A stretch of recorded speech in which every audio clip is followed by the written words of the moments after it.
I woke up confused. There was a beautiful girl beneath me crying and trembling, calling me husband. Her shoulders were bleeding, her clothes torn. I had no idea what was going on. My name is Lu Foam. Just moments ago, I was on a special mission deep in a forest. And now suddenly I'm here in some broken-down shack. Then, memories flooded into my head.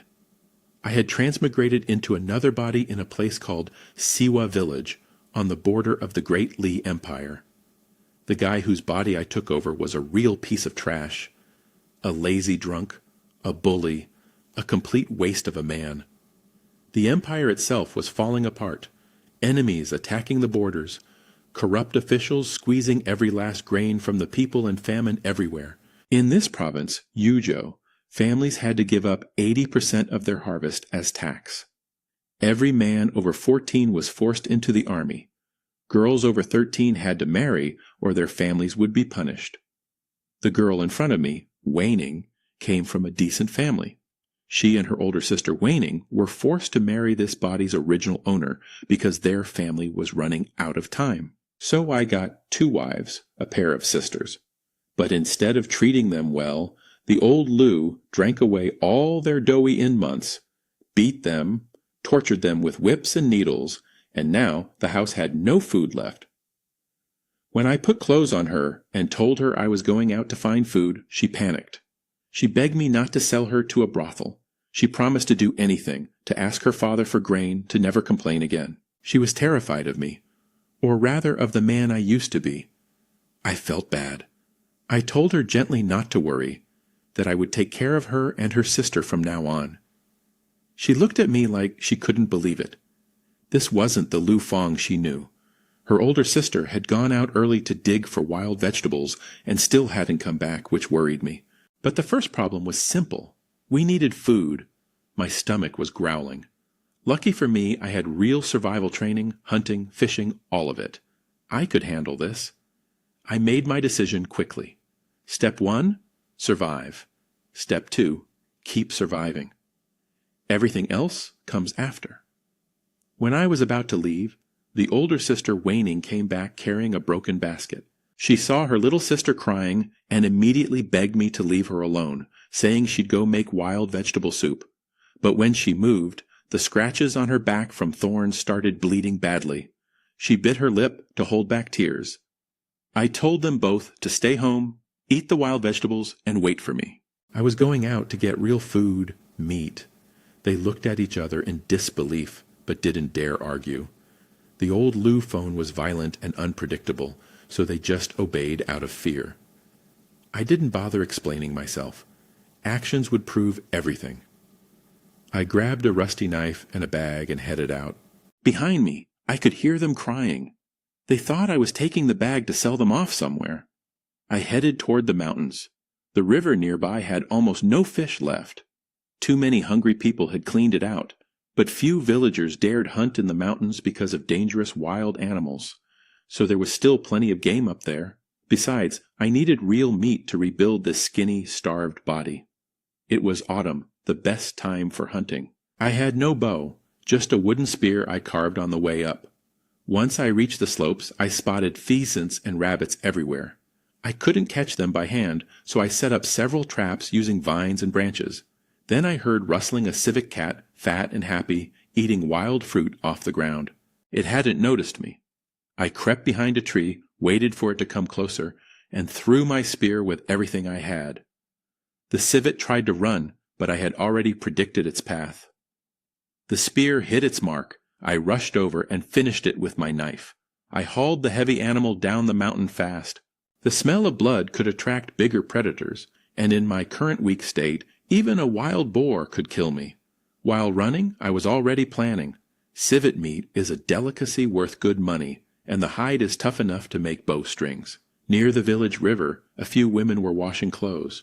Most of their husbands had been taken by the army, so they survived by finding other men. When they saw me carrying a fat civet, their eyes went wide. They hadn't seen me in a long time. They crowded around me, begging for a share. Some offered to cook for me. Some hinted at other favors, anything for a piece of meat. I told them to get out of my way. I got back home and found the two sisters staring at a thin bowl of wild vegetable soup, not touching it. They were waiting for me to eat first. That was the rule the old Lou had set. They never dared eat before him. I asked why they hadn't eaten. Wing's eyes filled with tears, afraid I'd hit her just for answering. I told them to look at what I brought, the civet cat. They were shocked. They hadn't seen meat in who knows how long, but I could see the worry in their eyes. They thought I was fattening them up before selling them off. I explained my plan. I'd cut some meat for us to eat and take the rest to sell at the town market. With the money, I could buy better hunting tools. When they finally understood I wasn't selling them, they burst into tears, looking at them in their torn rags. The old Lu Fong had even pawned their wedding clothes for booze. I felt bad. I needed to earn money and get them proper clothes at least. I asked for a bowl to put the meat in. There was an awkward silence. Wonking nervously told me there were no ceramic bowls left.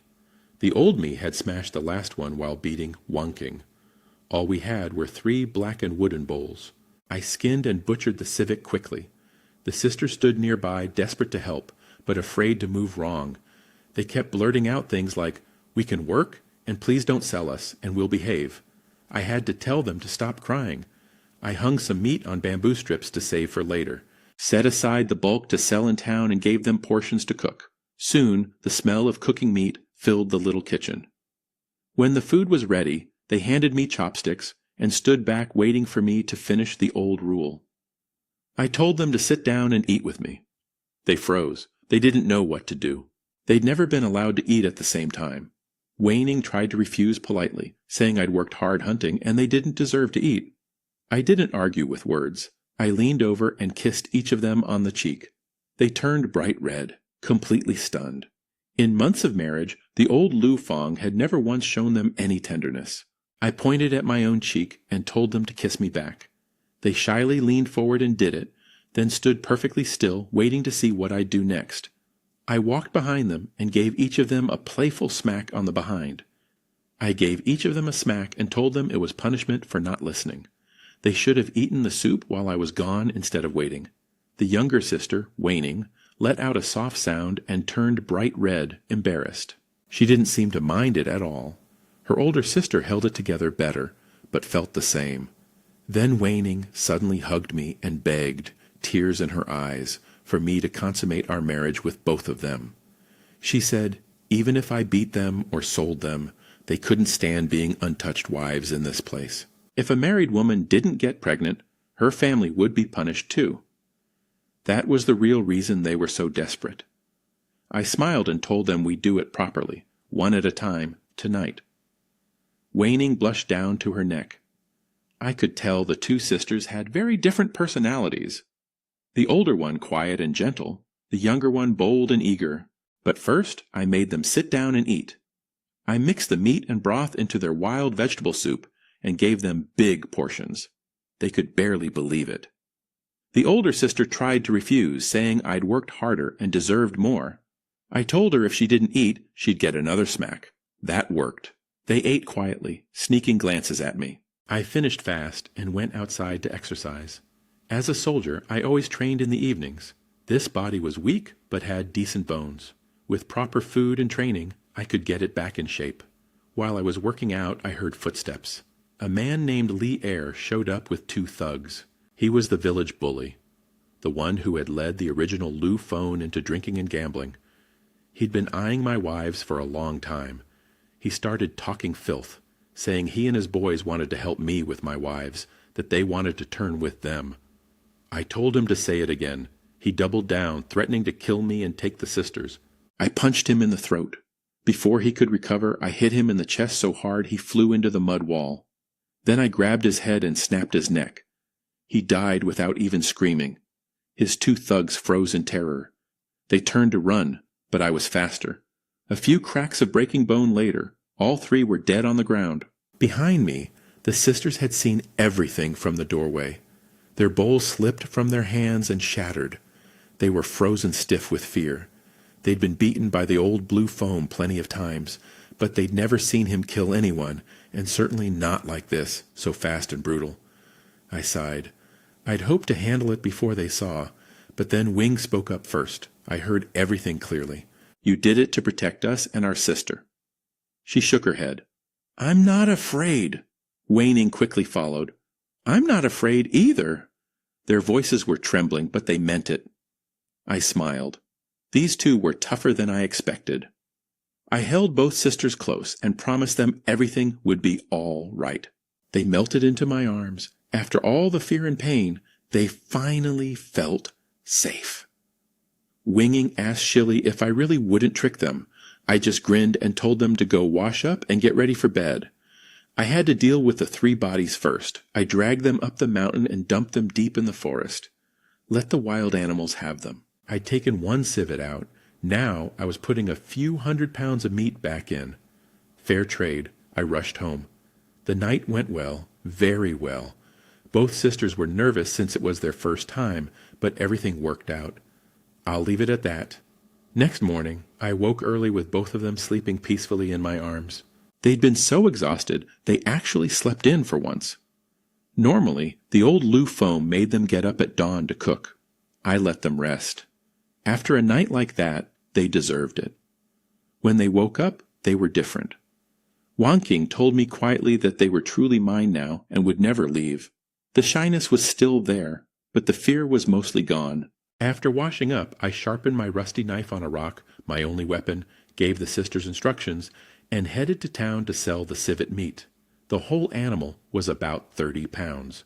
I found a restaurant willing to buy it. After the owner rounded down for bones and scraps, I got 2,800 coins, roughly 2.5 taels of silver.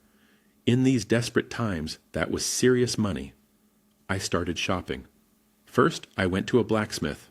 The iron quality was poor. Smelting technology here was limited, but I found a decent axe, sharp and practical for both hunting and daily work. I also bought arrowheads since I could make bows and arrows from wood later. I ordered a spear tip to be forged. All of that cost 300 coins. Then I thought about my wives walking around in rags. I couldn't afford silk, but I bought a few bolts of simple cotton fabric. I picked up cotton and reed fluff for winter bedding, plus pots, bowls, and basic kitchen supplies. That ate up another 500 coins. Next was food. At the grain shop, I understood why people starved. Even rough mixed grain cost 30 coins per measure. White rice was 100 and flour was 60. I bought mostly cheap grain with a little rice and flour mixed in. It tasted terrible, but would keep us alive through winter. Come spring, I'd clear land and start farming. Last stop was the medicine shop. Both sisters still had wounds from the old Lu Fang's abuse, and I needed healing supplies for hunting injuries too. Besides, if they didn't heal properly, our nighttime activities would stay limited. And after last night, I knew there was a lot more I wanted to try. As I left the pharmacy loaded with supplies, I noticed something.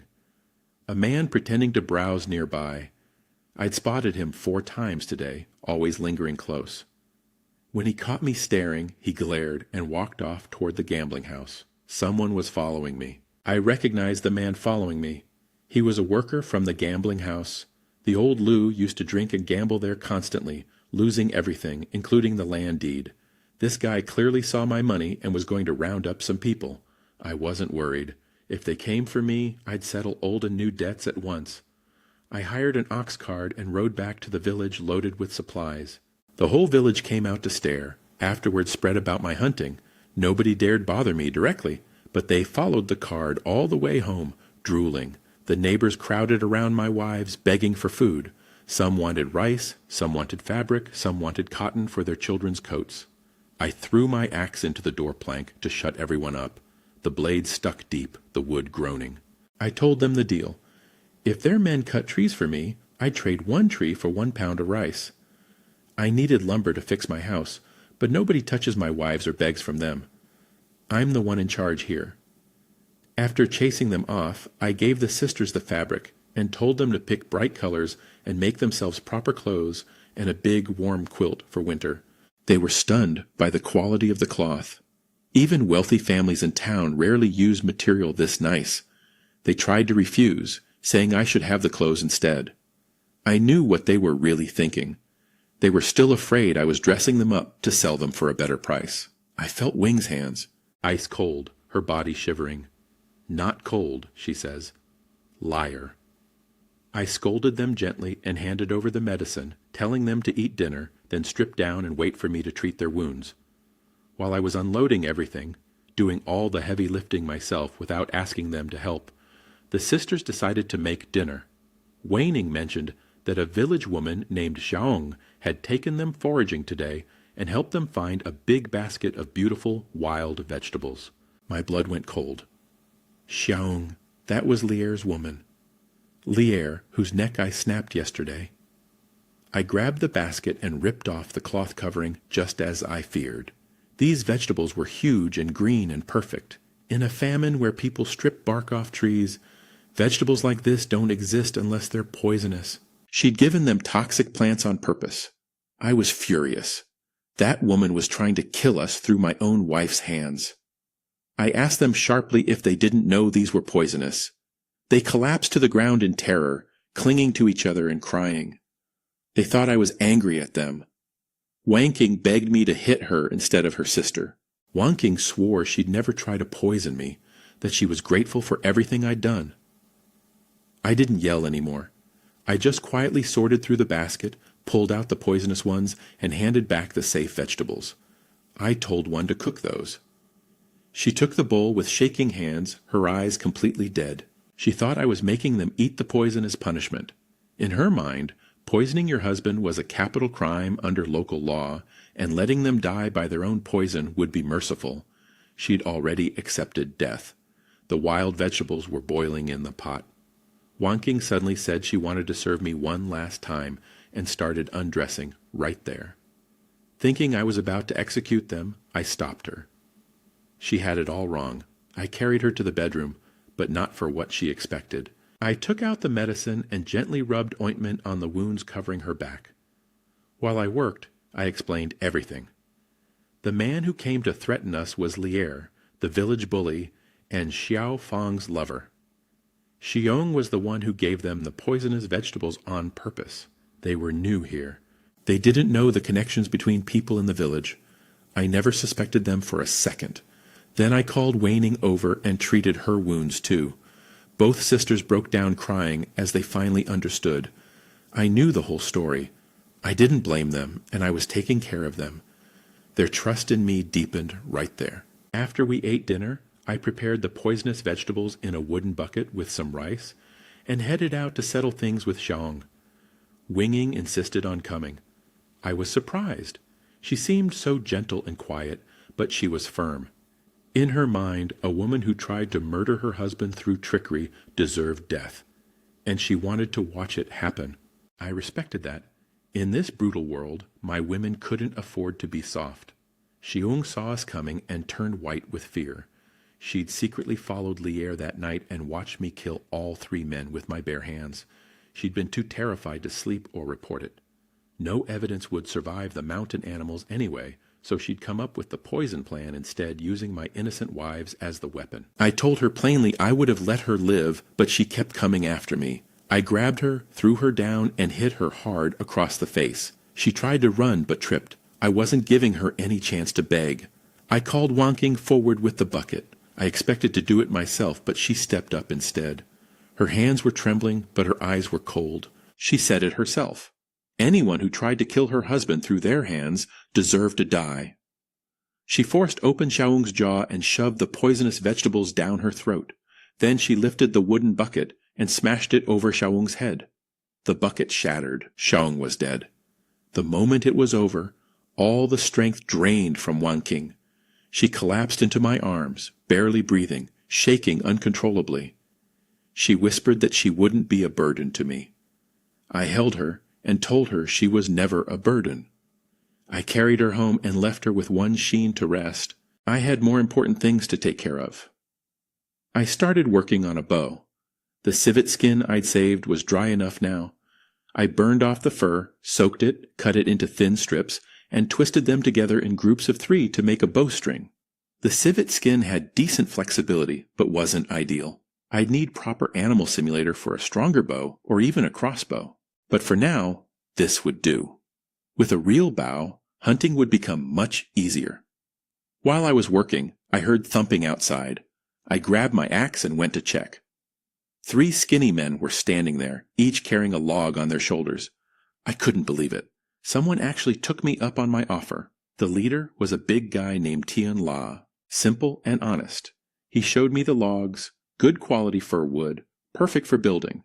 The other 2, Wang Sand and Yang the Limper, were the same type. Hard-working farmers with no tricks in them, loyal by nature. I called the sisters to bring out grain. I gave each man 2 bowls of mixed rice instead of the one I'd promised. Tian La tried to refuse the extra, saying 1 bowl was enough. That kind of honesty made me like him even more. With the right training, a man like him could become a real warrior. I asked them to look for a specific wood called Jia wood on the mountain. It's the best material for making bows. Tian La said he'd bring some back for free. No payment needed. I insisted on paying fair. After they left, I started thinking bigger. 3 logs for 2 pounds of rice each was a great deal. This fir wood was valuable in the city, but impossible for starving men to transport that far. So they brought it to me instead. I was becoming the middleman, the one with resources. The extra grain and promises were an investment in loyalty. I'd need help for what came next. That got me thinking about building a real house. My shack was falling apart and winter was coming. I planned 3 rooms, living room, bedroom, kitchen with proper earth walls, and a huge heated brick bed. But I need over 10,000 mud bricks. That meant mobilizing the whole village, which meant I needed a lot more money. That evening, Tian Laoba came back panting, carrying several pieces of jade wood. They were perfect, just the right thickness, natural curve, good length. I paid him with grain and a piece of meat, then got to work immediately. I shaped the bow blank with my axe. Wood has incredible elasticity and spring. In my old world, a handmade jade wood bow would sell to collectors for a fortune. I dried it over a grass fire, then made paste from flour, and wrapped hemp thread layer by layer around the bow to prevent cracking under pressure. Deer Senue would be better, but hemp would work for now. The sisters watched me in amazement. They thought my talk about building a house was just empty words, but now they saw me actually preparing. They went inside and started cleaning up and cooking dinner, quietly doing their part. That evening after dinner, I worked on making arrows. I had the iron arrowheads from town, but I still needed proper wooden shafts. The sisters sat nearby under dim lamplight, sewing the cotton quilt. Waning was calm and focused, while Waning kept giggling and blushing whenever she caught me looking at her. We had another good night together. Early next morning, I headed up the mountain with my new bow. My first stop was where I dumped the bodies. Not a trace left, not even blood. Some large predator had devoured everything. That meant dangerous animals were nearby, so I kept my bow ready and stayed alert. After about half an hour, I reached the edge of the old-growth forest. Massive trees, deep valleys, animal calls echoing everywhere. I climbed a ridge to get a high vantage point and spotted exactly what I wanted: deer. I was thrilled. Deer meant valuable meat.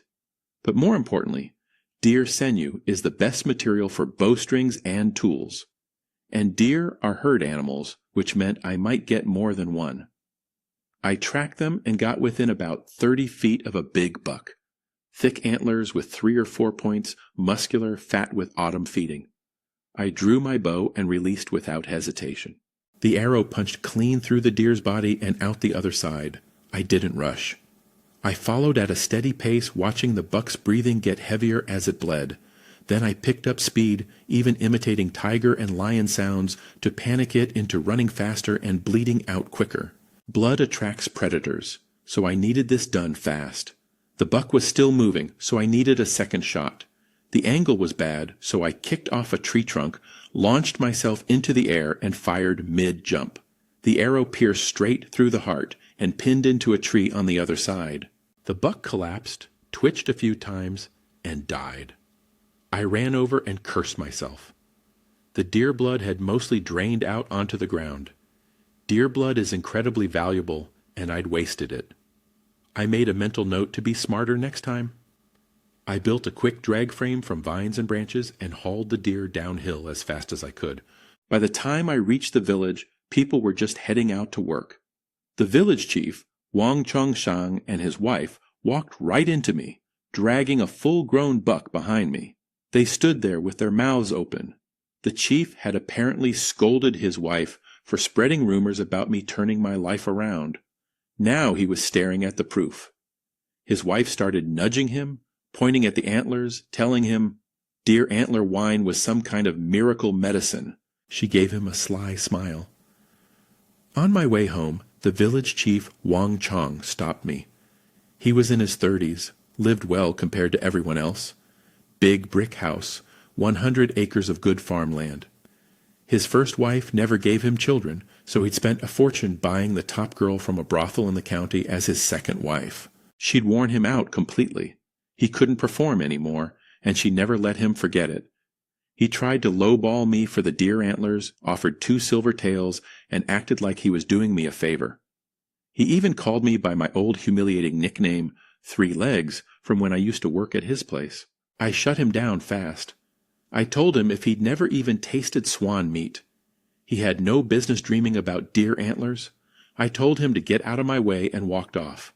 Behind me, I didn't notice his wife was staring at my back, eyes wandering over my muscles.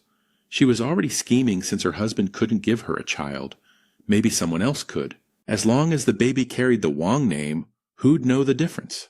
Back home, the sisters were amazed by the deer. I let them start preparing some meat while I went out looking for wild herbs, especially hanging root. I'd spotted some on my way back. On my return trip, I passed Wang Chongqing beating his wife in the field. Not my business. I had an idea. The local wine was weak and sour, basically worthless. Using jars and bottles I bought earlier, I built a simple still, redistilled the wine to raise the alcohol content, then mixed in deer blood and hanging root. I tasted it strong with a real kick, a health tonic, and a stiff drink in one. Rich men in the county would pay well for this. Another way to make money. I butchered the deer carefully, keeping the sinew, skin, and organs. I hung 30 pounds of meat for our own use and prepared the rest. Nearly 200 pounds, plus the antlers and several jars of my new medicinal wine to sell in the county. But I had a problem. How to transport all of it? The only option was an ox cart. And the only person in the village with one was Wang Chongshan, the man I just insulted that morning. He was the biggest cheapskate in the village, a man who charged his workers for everything. I swallowed my pride, grabbed 100 coins, and went to his house. It was the nicest place in the village, proper brick walls and tiled roof, generations of wealth behind it. At the gate I spotted his brother, Wang Chongguan, lurking and peeping inside like a creep, hands busy below his waist. Disgusting. He scurried away when he saw me. The steward Wang sent opened the door. When I mentioned borrowing the ox cart, his face dropped instantly. He started listing fees, feed costs, wear and tear, the ox sweating. I cut him off with 20 coins. He hesitated, then made excuses about the master not being home. A woman's voice came from inside, overruling him. It was the wife. She said she was in charge and told him to arrange it. Wang's wife opened the door in a floral dress, hair still wet, bruises visible on her neck from where her husband had hit her earlier. When she saw me, her eyes lit up. She pulled me inside and shut the door. She got straight to the point. Her husband couldn't perform anymore, and she wanted me to get her pregnant. She'd let me use the ox cart for free and help me with anything I needed in the future. She started sliding her dress off her shoulders. I had zero interest. She wasn't attractive to me, and she reeked of cheap perfume. But I noticed a peephole in the wall, and a plan formed instantly. I told her I had a special preference. I liked to wash up first, and I wanted her blindfolded. She bought it completely, giggled, and went to the back room to wait. On my way out, I ran into Wang Chongshuan, the chief's creepy brother who'd been lurking outside earlier. I pulled him aside and told him there was a willing woman waiting inside, blindfolded and ready. He nearly fell over, thanking me. I shushed him, pointed him to the room, and he rushed in. I heard them get started, smiled to myself, took the ox cart from the steward, and left. If they got caught, so what? It was all long family blood anyway. And once something like that happens between two people, it never stops at once. I loaded up everything and headed for the county town. I hired a local boy to guide me around.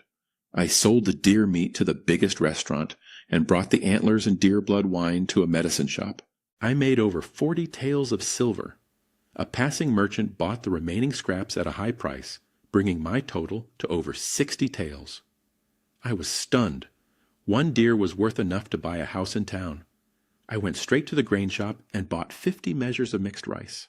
Then I found a blacksmith and bought a proper spear, plus saws, hammers, and other tools. The cart filled up fast. Near the county office, I noticed a commotion. Wounded soldiers were lined up collecting their disability payments.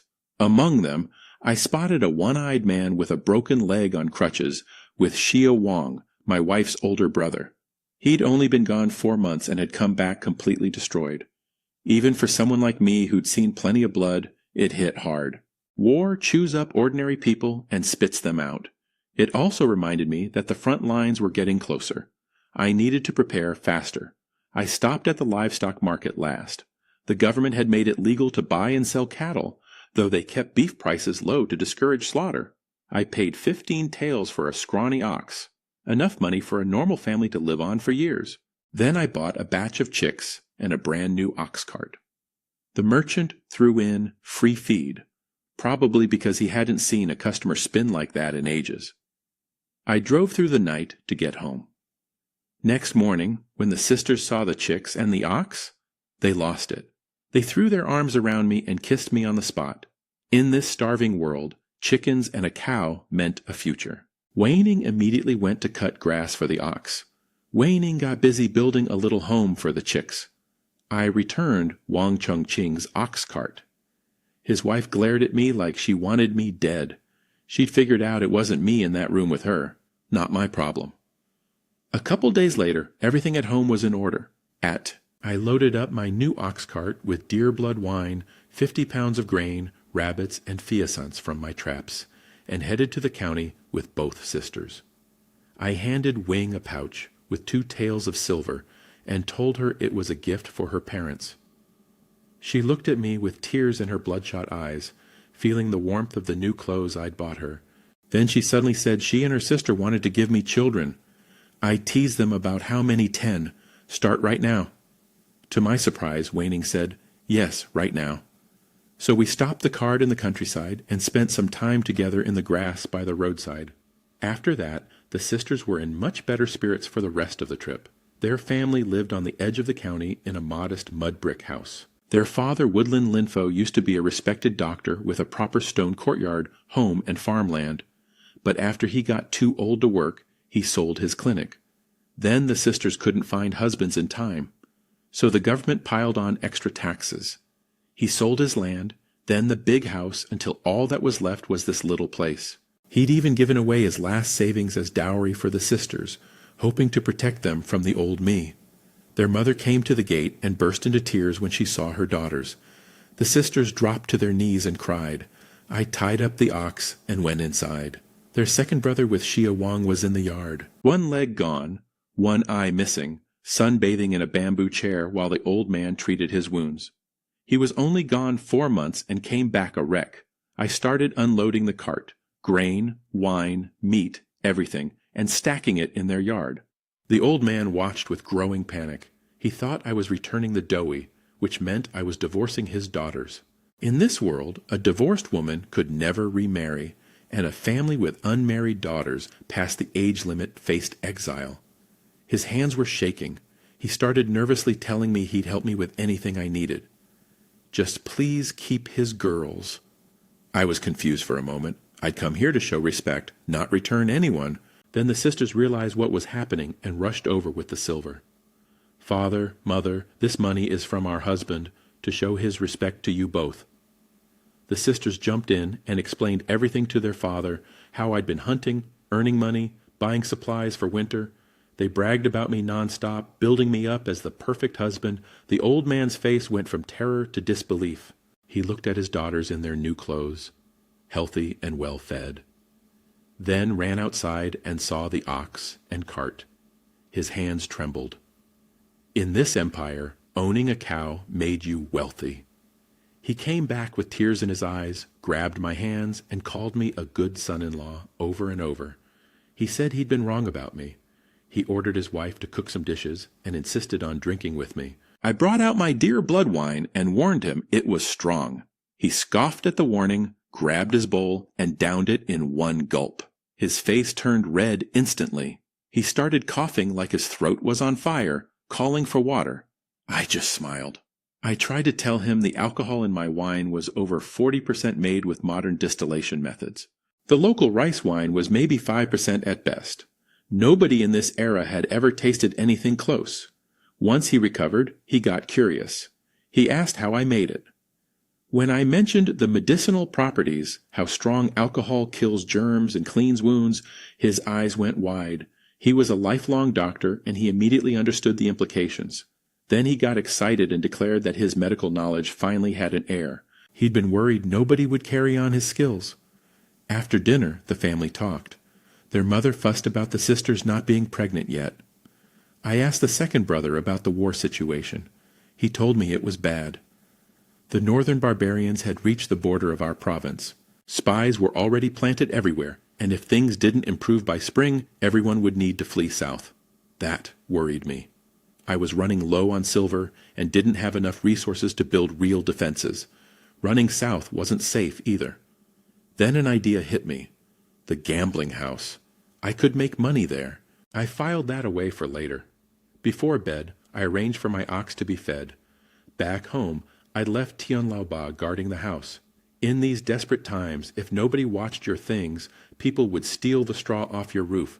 The old man, fired up by the deer blood wine, dragged his wife to their bedroom early. The sisters giggled watching their parents. Then both of them flushed from the wine themselves, grabbed my hands, and pulled me toward our room, begging me to hurry. Next morning, we visited the county town, then headed home after lunch. As we entered the village, something was wrong. Every villager was rushing toward the fields carrying tools and sticks. Wild boars had come down from the mountain, 8 of them led by a massive beast that weighed at least 500 pounds. They were tearing through the riverside vegetable fields. These were the best farmland in the village, and almost all of it belonged to village chief Wang Chong. The vegetables were supposed to be sold to city restaurants before winter. His whole income was being eaten alive. It made sense why the boers came. Villagers had been stripping the mountain bear of wild fruit and roots out of desperation, leaving nothing for the animals. So, the boers came down to eat the crops instead. Wang Chong was screaming at his workers to charge in and kill them. Nobody moved. 3 young men had already tried and gotten badly hurt. The Boar King sent them flying with 1 hit. These people had no real weapons and no strength. Going and meant death. When I showed up, everyone lit up. The village women were staring at me with hearts in their eyes. After the civet and the deer, they turned me into some kind of legend. Wang Chongqing immediately tried blaming me, said my hunting drove the animals down, and I owed him for the damages. I stepped aside and let him trip face first into the muddy field. I told him that was the stupidest thing I'd ever heard. And if that was his attitude, I'd just wait until the boers finished eating. His loss, not mine. He dragged himself up covered in black mud and started begging. I laid out my terms. Every villager who helped would get 30 coins paid by him. Anyone injured gets an extra 10, and all the boar meat goes to me. He refused at first, furious. He grabbed a stick and charged at the Boar King himself. The stick snapped on impact. The boar flipped him into the air, then charged and gored his back with its tusks. Blood everywhere. He barely crawled back alive. After that, he agreed to everything, every condition. I pulled my spear from the ground and addressed the crowd. Wang Chong was paying 30 coins per person. I'd lead the hunt, and everyone follows my orders exactly. The meat was mine, but I'd share some with everyone who helped. I asked who was willing. Wang Chongqing's workers were all happy to help. They'd been squeezed by him for years, and my reputation for keeping promises was already solid. Ever since Tian La started working for me and eating regular meals with meat, everyone in the village wanted the same deal. They gathered around me like soldiers ready for orders. I laid out the plan. Wild boars are too tough for a direct attack. thick skin, heavy muscle. No normal weapon can pierce them easily. We'd split into 3 groups. Tian Laoba and Wang San would each lead a team to provoke the boars, lure them toward the trees, and trick them into charging into rocks and trunks. Once they were dazed and exhausted, the teams would smash their heads with stones. I'd handle the killing blows with my bow. First, I dealt with the boar king myself.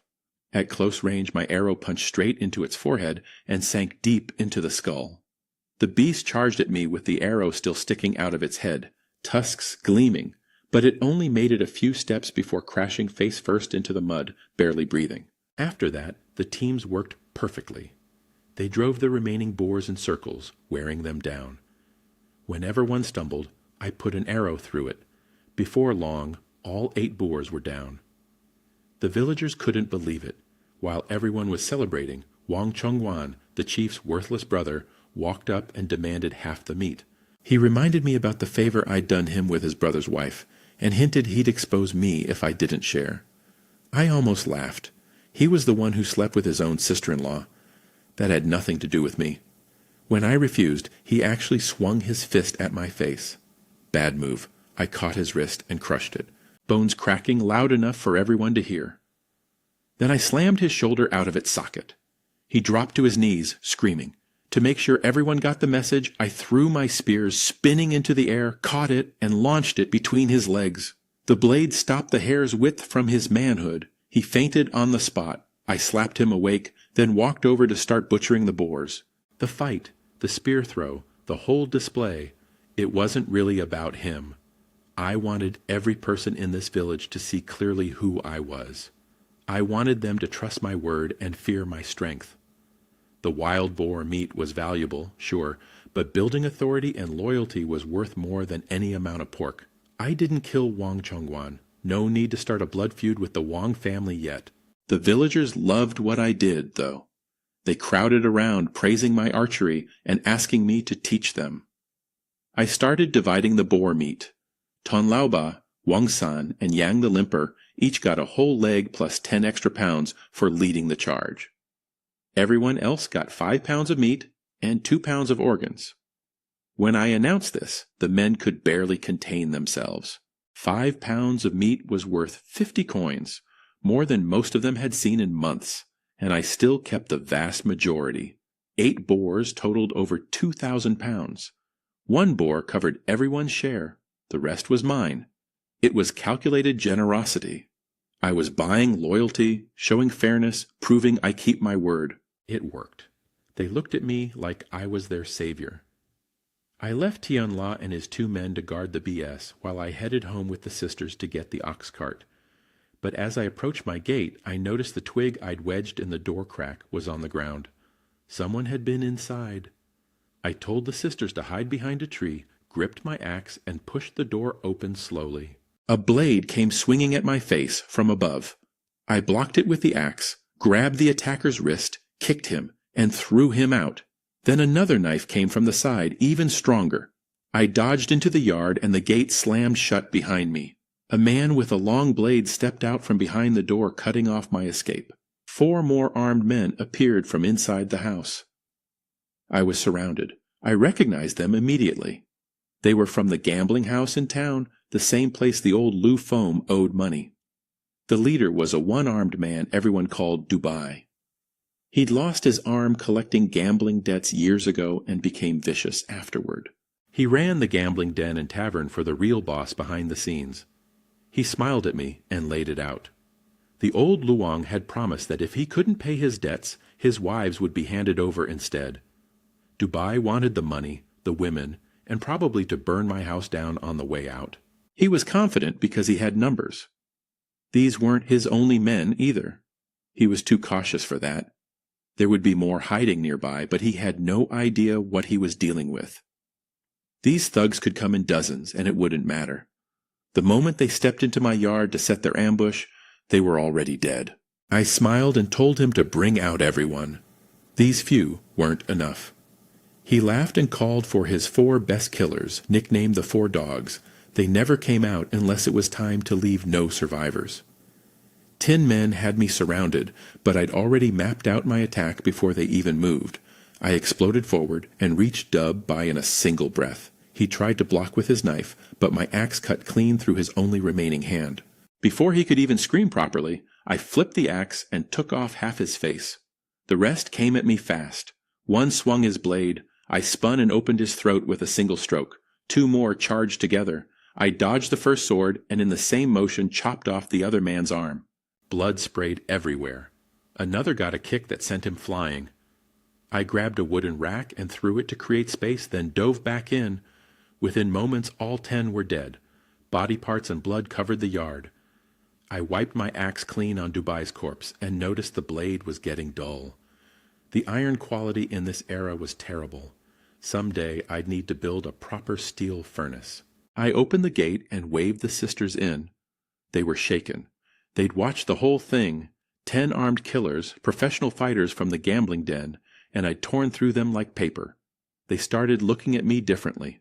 Waning asked if I was secretly some legendary warrior who'd gotten tired of killing and hidden myself in this village. Waning wondered if I was a retired assassin like characters from storybooks. I just wiped the blood off my face, smiled, and told them not to ask. They came up with their own explanation. I must have been hiding my true strength all along and only revealed it now because I wanted to give them a better life. I let them believe whatever they wanted. I stacked the bodies in a hidden spot to deal with later, cleaned up the worst of the mess in the yard, then hitched the ox cart and went to collect the wild boar meat with Tan Lao Ba and his men. We worked until past midnight processing everything. When we finished, I gave each of them a small jar of deer blood wine and some grain. They tried to refuse, said I'd already done enough for them. I had to practically force them to accept. While we worked, I pumped them for information about the village, which young men were reliable, which women were capable and trustworthy. They thought I was just looking for help building my house and eagerly recommended people. I memorized every name. I was building something bigger than a house. After loading all the processed boar meat onto the cart, I brought out something I'd had custom made at the blacksmith in the county. A strange device with a bow mechanism mounted on a wooden stock with a groove for holding an arrow. A crossbow. Waning stared at it, completely confused. She'd seen me pick it up at the blacksmith, but assumed it was a part for the ox cart. Waning had no idea what the device was. She thought it was a cart part. I strung it with dried deer sinew and calibrated it under the lamplight. I told her it was called a crossbow, a devastating weapon. The blacksmith who made it had never seen anything like the design I'd drawn. That meant either this empire didn't know about crossbows or the government had banned them completely. Either way, it could be a huge business opportunity later. But for now, it was for hunting and self-defense. I'd also made 2 smaller crossbows for the sisters, but there was no time to show them tonight. When I told them I was going out, they panicked. Waning grabbed my arm and begged me not to go to the brothel. She even offered to go learn new techniques from the girls there if that would keep me home. I almost laughed. These 2 would be the death of me. I explained the real reason. I just killed 10 of the gambling house's fighters. Their boss would already know something was wrong. If I didn't finish this tonight, they'd come after us again and again. I kissed them both, and promised to be back by sunrise. I drove the ox cart through the night and reached town an hour later. The Huan gambling house was the biggest in town. Fancy building, gold decorations, impossible to miss. I didn't go through the front door. I climbed onto the roof, lifted some tiles, and studied the layout from above. This wasn't just about killing. I was watching where the money went. With war coming, silver was everything. I was planning a big score. The gambling house had about 30 armed guards who lived there full-time, paid, and housed. The boss, a fat man named Lee with a round belly, finally showed up late at night surrounded by bodyguards. His head enforcer, Yong III, nicknamed Three Master, a man with 9 fingers, rushed over and whispered to him. He was reporting that Dubai's team hadn't returned. The boss started cursing about how useless his men were, failing to handle one Lu phone. I smiled from the rooftop, my heavy crossbow already loaded and aimed at his thick neck. But I didn't fire yet. Three Master was a battlefield veteran, tough and dangerous. I wasn't afraid of him, but rushing in against 30 men with a capable fighter among them wasn't smart. I waited for the perfect moment. I released the crossbow bolt. It cut through the night air and punched straight through Boss Lee's neck. He grabbed at the wound, trying to scream, but nothing came out. Blood poured between his fingers as he collapsed. In his last moment, he saw my shadow on the rooftop. 3 master dove under a table. Smart. But my crossbow punched right through the wood and into his shoulder. He'd never seen a weapon that could do that. He pulled the bolt out, decided his boss was dead, and loyalty no longer mattered, and tried to escape through a window. I dropped down from the roof before he could move. He spun and slashed upward with his knife, but he was too slow. My blade took his arm off, then opened his throat. He hit the floor knowing exactly who killed him. The gambling hall erupted into chaos. Gamblers started grabbing silver off the tables, fighting each other. Nobody noticed me slip in through the confusion. I moved through the crowd like a dancer, and every time I passed a guard, he dropped. I killed over a dozen before anyone even reacted. The last real threat was a fighter they called Big Head, the 3rd-ranked man in the operation. He used iron knuckle guards and fought dirty, grabbing a bystander as a human shield when I swung at him. His counterpunch nearly caught my gut. He was fast and clever, but not fast enough. I dodged his fist, faked with a kick, and while he was off balance, drove my blade clean through his stomach. He asked who I was as he died. I told him he shouldn't have come after me. The remaining guards saw their 3 best fighters dead and lost all will to fight. They screamed about demons and tried to run. None of them made it out. One wounded man crawled toward the exit in the darkness. I picked him off with the crossbow from the shadows. After clearing the place, I found the money stores and loaded everything onto my ox cart. Then I set the building on fire. The liquor storage caught, and the whole place went up in explosions one after another. The gambling house and the connected tavern burned to ash. By morning, I was casually driving my ox cart into the town market like any other merchant. Behind me, county officials were picking through the smoldering ruins, pulling out charred bodies. Among the investigators was Xiao Wang's brother, with Xiao Yang, my wife's eldest brother, a minor officer from the county office. He'd been sent to investigate the fire. He had no idea who was responsible. I drove my cart right past the crime scene without breaking a sweat, which Xiao Yang spotted me and waved. I smiled and pointed at my load of pork heading to market. He gave me a thumbs up. He already knew I'd visited his family and brought gifts. He had no idea I was the one who burned that building down hours ago. Selling over 1,000 pounds of boar meat took most of the morning. The market couldn't absorb it all, so I drove from restaurant to restaurant across town until everything was gone. Total earnings, 107 taels of silver. I loaded the cart with grain and supplies for the trip home. But the real treasure was hidden underneath the cart, silver, banknotes, and a little gold, all taken from the gambling house vault before I torched the place. When I got home, I could see 2 thin figures standing on the hill outside our yard, staring down the road. They'd been waiting all night. When they saw me come around the bend, relief flooded their faces and their eyes filled with tears. Inside, I showed them what I brought back. When Wang King saw the banknotes, she started crying. Not from happiness, but from worry. She begged me never to leave them alone at night again. Wang King said the same. They didn't care about the money. They just wanted me safe. They'd rather live poor than have me risk my life. I promised them the gambling house was finished, and I wouldn't need to go out at night anymore. That calmed them down. I asked Wang King about the old pawn tickets. The previous Lu Feng had pawned everything, the land deed, valuables, even the sister's doughy to fund his drinking and gambling. Wang King had quietly saved those tickets, burying them under a stone slab in the yard. She dug them up and handed me the crumpled, damp papers. 3 acres of farmland pawned for just 3 taels. I felt a strange ache, maybe leftover emotion from the original body's memories. I told them I'd redeem the land soon. I told them someday I'd buy the whole village and make them landowners. Wang King's eyes went wide with disbelief. Wang King said she didn't need any of that. Just a peaceful life was enough. Then we counted everything together. Banknotes about 1,000 taels. Silver over 600 plus loose coins and small pieces of gold. Total more than 2,000 taels. The sisters couldn't believe it. That was more cash than the village chief's entire fortune. I stood looking at the center of the village, the flattest, best positioned spot. That's where I'd built. First step, a brick kiln. I'd seen plenty of them during my years as a mercenary in the wilderness. I knew how to build one. All I needed was labor, and the village had plenty of that. After lunch, I sat on a big rock in the yard and planned everything out. The exhaustion from the past few days caught up with me, and I fell asleep in the afternoon. When I woke up, it was dark, and both my wives were lying right beside me. Everything else could wait.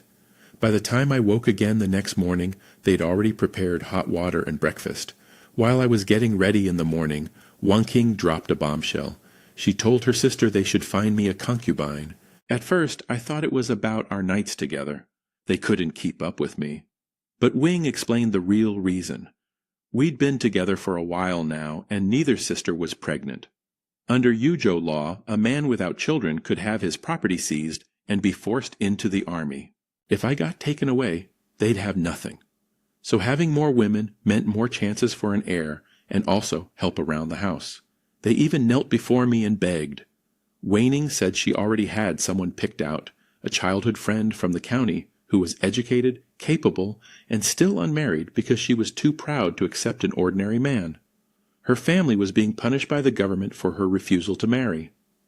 I tried to wave it off, told them not to worry about children or conscription, but they wouldn't budge. Wing was dead serious. I could see she'd thought this through carefully. She was protecting our family from every angle. She was already shaping up to be the perfect headwife. I gave in and let her write the letter. When I stepped outside, 4 teenage boys from the village were standing nervously by my gate with bags of gifts. They wanted me to teach them hunting. Their families had sent their most precious belongings as tuition gifts. I looked them over. Wang Dian, Zhang Hong, Da, and Li Long were the ones Tan Lao Ba had recommended. Honest, hard-working types. The fourth, Wang Fei, was skinny but quick on his feet. I'd noticed him during the boar hunt, but his gift was the cheapest of the 4. He was the calculating type, always looking for the best deal with the least effort. I accepted the gifts. Refusing would have been an insult, but told them I didn't need them to bow or call me master. I gave them bows I'd made from extra what Tan Lao Ba had brought me along with some traps. My terms, everything they caught, they give me a third. If they kept this up through winter until spring, the tools would be theirs to keep, and the tribute rule would end. Leong, the sharpest of the 4, immediately understood it was basically a free deal. They've been scavenging the mountains every winter anyway. This just gave them proper tools. One thing I would never share was the crossbow. That was my secret advantage. The bows were simple enough that any village craftsman could copy them, but the crossbow's power and accuracy were on a completely different level. If that technology leaked out, I'd lose my edge. I gave the 4 boys their bows and arrows. I deliberately gave the weakest one to Wang Fei since I didn't fully trust him. None of the arrows had iron tips. Good enough for rabbits and pheasants, nothing more. I wanted to warn them about the dangers, but they were so excited they ran off before I could finish talking. While Wanki was sorting through their gifts, she held up something round and covered in dirt. She didn't recognize it and worried it might be poisonous. The Xiaong incident was still fresh in her mind. I took one look and my heart nearly jumped out of my chest. It was a sweet potato. In my previous life, I knew the history. A merchant had smuggled sweet potatoes into the country at great personal risk. And once they were cultivated widely, famines virtually disappeared. The crop grows fast, produces huge yields, and one potato can replace a whole meal. If I could grow these, it would change everything. I frantically asked one to check the bag for more. She found a second one at the bottom, smaller, and already starting to sprout, perfect for planting. I told her to store it carefully somewhere warm since sweet potatoes can't survive freezing temperatures, the smooth one without sprouts. I told her to steam for dinner. She looked skeptical that this ugly lump could taste good. I teased her that nothing could taste as good as she and her sister. She blushed and hit my chest with her little fists. One thing led to another, and I carried her to the bedroom. When Wang King finished writing her letter and found us, she tried to look away, but I pulled her in too. I didn't wake up until late afternoon, the first time I'd actually felt tired. The sisters got up even later. still flushed, hair messy, legs wobbly, and started making dinner. When the steamed sweet potato came out, Wan King took a tiny bite, and her eyes went wide. She'd never tasted anything so soft and sweet in her life. Huan Xing tried it next and practically screamed with delight. I gave them my share, too, and just drank rice porridge. They tried to refuse, but I glared them into eating it. After dinner, I planned to walk around the village and start buying up land from families who'd pawned their deeds. Most people had sold their plots out of desperation, and the tickets were worthless to them since they'd never have the money to redeem them. I could buy those tickets cheaply and reclaim the land myself. But as soon as I stepped outside, the 4 boys came stumbling toward me. They were all injured, cuts and bruises everywhere. The worst one was being carried, his face torn open, and his chest ripped apart, barely alive. One look told me everything. These idiots had gone after a large predator with those flimsy bows I'd given them. Those weapons could barely kill a civet, let alone anything bigger. I told them they were only good for rabbits and small birds. They hadn't listened, and now one of them was dying. The boys came stumbling in, terrified, talking over each other about some monster that could stand up like a mountain. From their description, I knew immediately it was a bear. Bears have skin so thick even a rifle needs to hit the heart to kill one. Their wooden arrows were useless. I asked who led them into the deep forest. Wang, of course, the reckless one. I looked at Wang Fei. He was already gone. Chest ripped open, face destroyed. No saving him. I told them to bury him and gave the other 360 coins to see a doctor in the next village. They were stunned by the generosity working for Wang Chong X. They'd never gotten help when injured. Here, I was paying for wounds they'd caused themselves. They warned me the bear was near the forest's edge, close to the village. That was a real problem. I couldn't have a bear wandering near my home where my wives could get hurt. I also asked about the sweet potato. Who brought it? Jin Hongdao said it was Wang's contribution. Ironic. The most careless boy brought the most valuable gift. I asked where he dug it up and got the general location. Next morning, I headed into the mountains, following their directions. I searched the river valley for the bear, but found only droppings and tracks. No bear. It had apparently moved on. I kept searching to be sure, then decided to explore beyond the next ridge. That's when things got interesting. Past the mountain in another valley, I found a dead horse. Not a wild horse. This one had iron horseshoes and a bridle. Its belly had been torn open by something massive. Organs mostly eaten. Flesh partially gnawed. Probably the bear's work. But why had it only eaten part? I climbed a boulder to get a better view. Below it lay a dead man. His clothing immediately caught my attention. A sheepskin vest, cowhide boots. This wasn't a person from our empire. This was the clothing of the northern barbarians made from animal hides because the grasslands had few other resources. It hit me what Xia Wang had warned me, that barbarian scouts were already infiltrating deep into our province. This dead man was almost certainly one of them. A northern spy on horseback who'd run into the bear and lost. The war was closer than I thought. The barbarians were already scouting our territory, and Yuzhou, with its relative wealth, was exactly the kind of prize they'd come for. The dead barbarian's wounds were from animal claws, but the actual cause of death was probably being thrown from his horse and hitting the rocks. I confirmed there was definitely a large predator in this area. Looking closer at the ground, I noticed multiple sets of hoof prints, not just one horse. There were more of them. I followed the tracks upstream to the river's source. I found it. A cliff face with water flowing from a crack forming a deep pool below.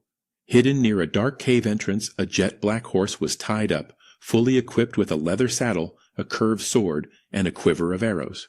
Barbarian gear. Whoever owned this horse was still alive. I set up my crossbow in position and waited. Eventually, a short man in leather armor emerged from the cave. He checked his surroundings carefully, ate some dried mutton by the pool, then went back inside. When he came out again, he was carrying a corpse on his shoulders. That's when I understood his mission. He wasn't here for the water. He was here to poison it. Dumping diseased corpses into this pool would contaminate every river and stream downstream. Villages, towns, everyone who drank the water would get sick. Mass murder disguised as nature. I fire my crossbow. But these barbarian scouts trained from childhood and mounted archery. He heard the bolt coming and used the corpse as a shield. The bolt punched through the body but only nicked his neck. He sprinted for his horse where his weapons were stored. My position was exposed. I climbed a tall tree with thick branches and hid in the canopy. The barbarian came riding past on horseback, bow drawn, body pressed flat against the horse's side to minimize his target. Classic nomad cavalry technique.